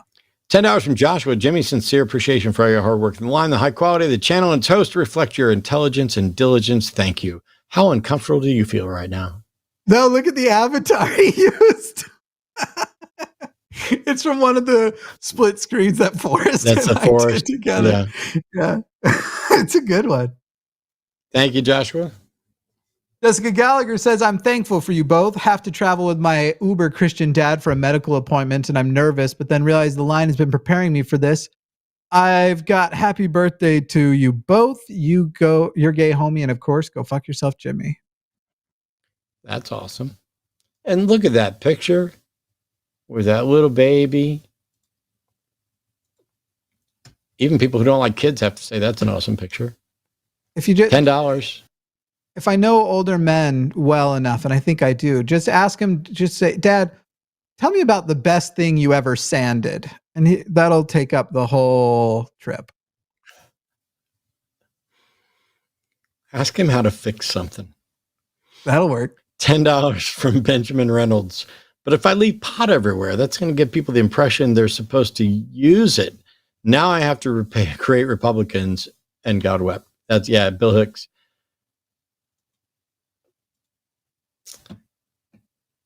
$10 to David Haxer says Team Ben 10. All right, point to Ben. Arden, did you get that point? Ben was actually supposed to be on tomorrow, but he can't make it. So he'll get a point in all of our hearts. $14 from Distraction Boy. Here's a finite number of a real human construct. Happy Liberation Day. I almost read that as Libertarian Day. Happy Liberation Day. Please do not forget to apply the 25% tariff for importing my gratitude for all you the line do. Matt, you're gay, homie. Go fuck yourself, Jimmy. We actually went to so we have some friends who are also reptile breeders that we hang out with at the convention. So, hi guys. When we were up there on, was it Friday night? We went out with them. I think it was Friday night. Yeah.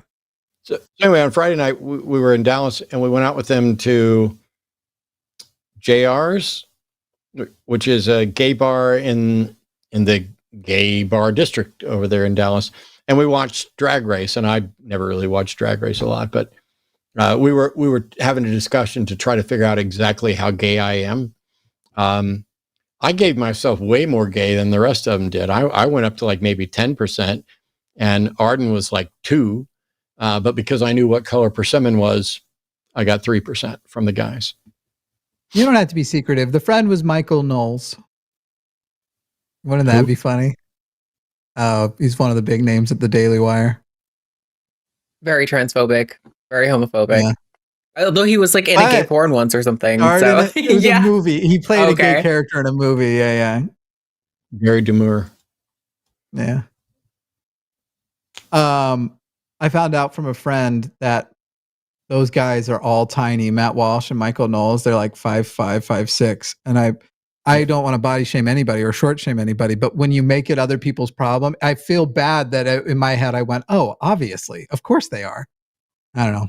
Anyway, Mulder Malcontent says, Thunderfoot basal assumptions. 1, the universe exists. We can learn something about reality. 2, we can learn something about reality. 3, models of reality with predictive capability are more useful than ones without. All else is speculation. Isn't Thunderfoot the dude who... Awful? Isn't he a race realist? Is that him? Am I thinking of the right guy?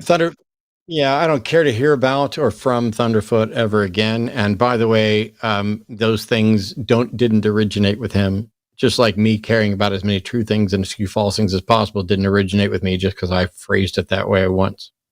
But thanks. However, I invented Hitchens razor. Don't look into it. $10 from the Raven 200. Matt's dominatrix name should be Matt Dillahunty. You know who could really use a dom? That like button. Go consensually choke and spank that like button. Good. Hashtag kinky like button gang. Hashtag Matt Dillahunty. Word. Voice of Peter says, my first super chat. Huzzah! Happy birthday. You're gay, homie. Go Jimmy. Or wait. Jimmy, go fuck yourself. Fuck Trump. If people may have noticed, I lose my energy after about an hour these days. So sorry for all the weird stuff. $10 from Hannah Hodgins. Thank you both for what you do. Also, James Randi is an absolute legend. His name deserves the utmost respect. Don't get me wrong. There are things about Randy that are deserving of criticism, derision, even in some regards. Although I find them generally understandable. Because he did basically commit fraud in order for his husband to be legally in the United States. But you get to understand why people do certain things at certain times, especially when you're part of a marginalized community. And as a gay man who didn't come out till he was 80 publicly, he didn't come out publicly till he was 80, even though, friends and family and everybody knew. I can't imagine what it's like to spend 70, 80 years, whatever, hiding the fundamental fact of who you are from everybody around. And so I cut him a massive amount of slack on that. But when it comes to the skepticism and pushing back on the known frauds and trying to assist the people who have been innocently deceived, I don't know a figure that I think of as more of a giant in that respect. I am proud to have spent any time with him. I am thrilled that we got to do one kind of magic show event together. It was me and Randy, and then Sean Farquhar and Mary Hatfield. I'm thrilled that all of them were there. I cherished the time that we spent in conversations alone, where he taught me a couple of things in magic that nobody else had, and that will stick with me until the day I'm dead, assuming I don't, lose my mind and memory. And by the way, we were not close friends. I say friend in the sense that we became very friendly. We had a number of conversations. We got to hang out a lot. And I consider him the friends thing. We were not tight. We were not buddies in that regard. Jimmy and I are friends. But I'm not going to let somebody sit here and lie about Randy and pretend like they know shit when they don't. And nobody should let me do it either. So if I've misrepresented something about Randy and one of his closer friends wants to correct something, by all means, you should do that. Because if you're wrong, it matters, and you should try and correct it.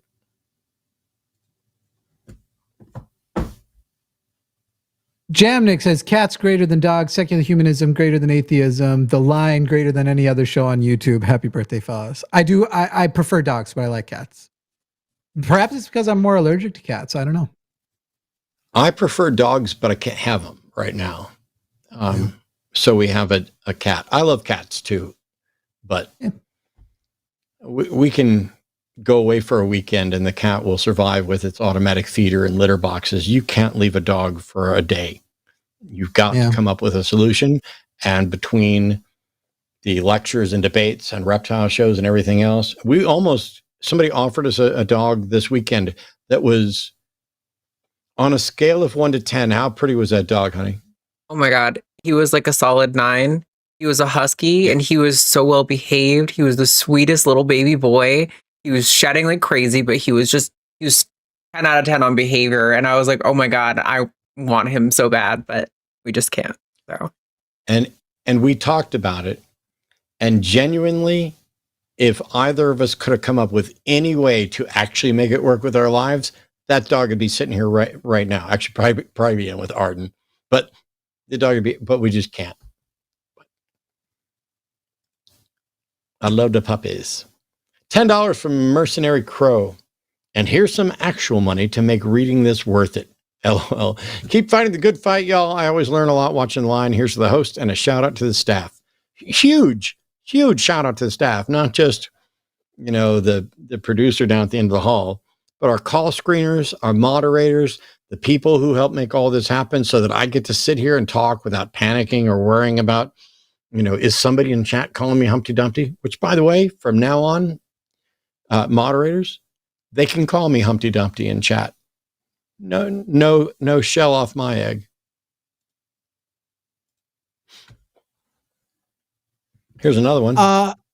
Mercenary Crow says, The Line has made me a better person, philosophically speaking. I've learned a lot about critical thinking and how to educate others, which I put to use often. Seriously, Jimmy et al., thank you. Yeah, for real, you don't have to specify thanking me ever on this channel. It's totally, I appreciate it, but the channel is far bigger than me, and the reason it's good is because I had the only thing you can thank me for is the recognition that I am not good enough by myself here.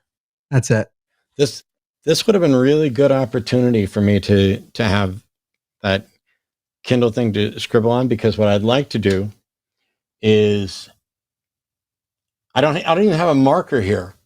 I was gonna get my little piece of paper and say, hey, let's both write down who the best person on the line is and hold it up and see if we both said the same one. But I don't have a pen, so I'll skip it. I'd have tried to come up with something funny. I would have put like Volodymyr Zelensky or something, and then I would have yelled, did you even think to thank him once? Something like that. This is me? This is, yeah. Well, I think it's me, but I'm going to let you do it. 100 more North Korean kids. Perhaps the world will follow you. We want to deport all Americans, legally or illegally. If they're in the world, policy is to mass deport Americans back to USA. Fuck Trump. Amen. I think about North Korea a lot because I've been obsessed with North Korea pretty much my whole life. And right now it's easier to notice how far away we are from having a country to where we could start thinking about helping people like the North Koreans who need it desperately. Right now, we're like so hard focused on us that, gosh, some of the worst things that have ever happened in Holocaust level shit is happening in North Korea. It sucks. Anyway, back to America. So that is the final super chat. First of all, huge thank you to everybody. Let me put a button on this, and then I'm going to give Jimmy the last word on whatever he wants to say with regard to the line or whatever else is going on, and that's this.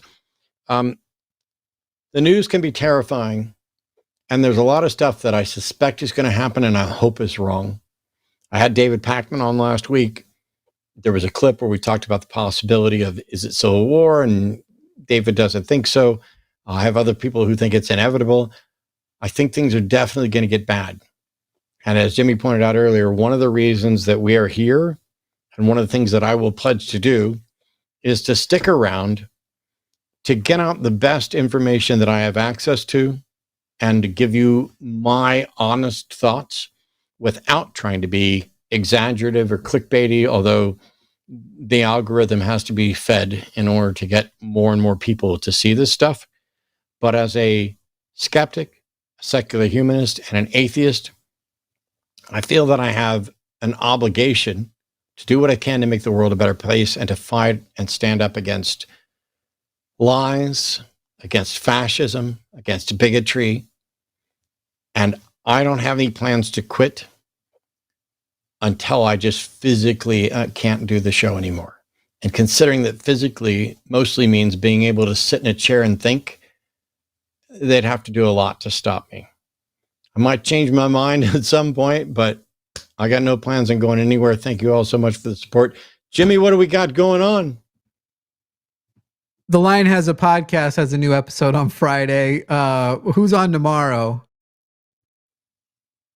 Arden? It's going to be myself and Lux on TACIS. Arden and Lux are holding down TACIS, and then we'll be figuring out the schedule for the rest of the month, probably tomorrow, I suppose. But, once I get, or maybe we'll just get the week done, and then nobody will hear anything from me because my girlfriend's coming to visit, and the rest of the world won't matter to me until she leaves. So, fuck y'all. No, I'm just kidding. I guess my final thought is Elon Musk is cisgender. As far as we know. That's true. I would hate for... What if he gets murdered by the woke mind virus? His daughter's also a badass. True. Vivian. One of his 19 kids at least is a badass. Let's hope some of the rest of them are as well. Patreon.com/calltheline. Stop by linemarch.com and like and subscribe and join. We'll see you next time. Bye-bye.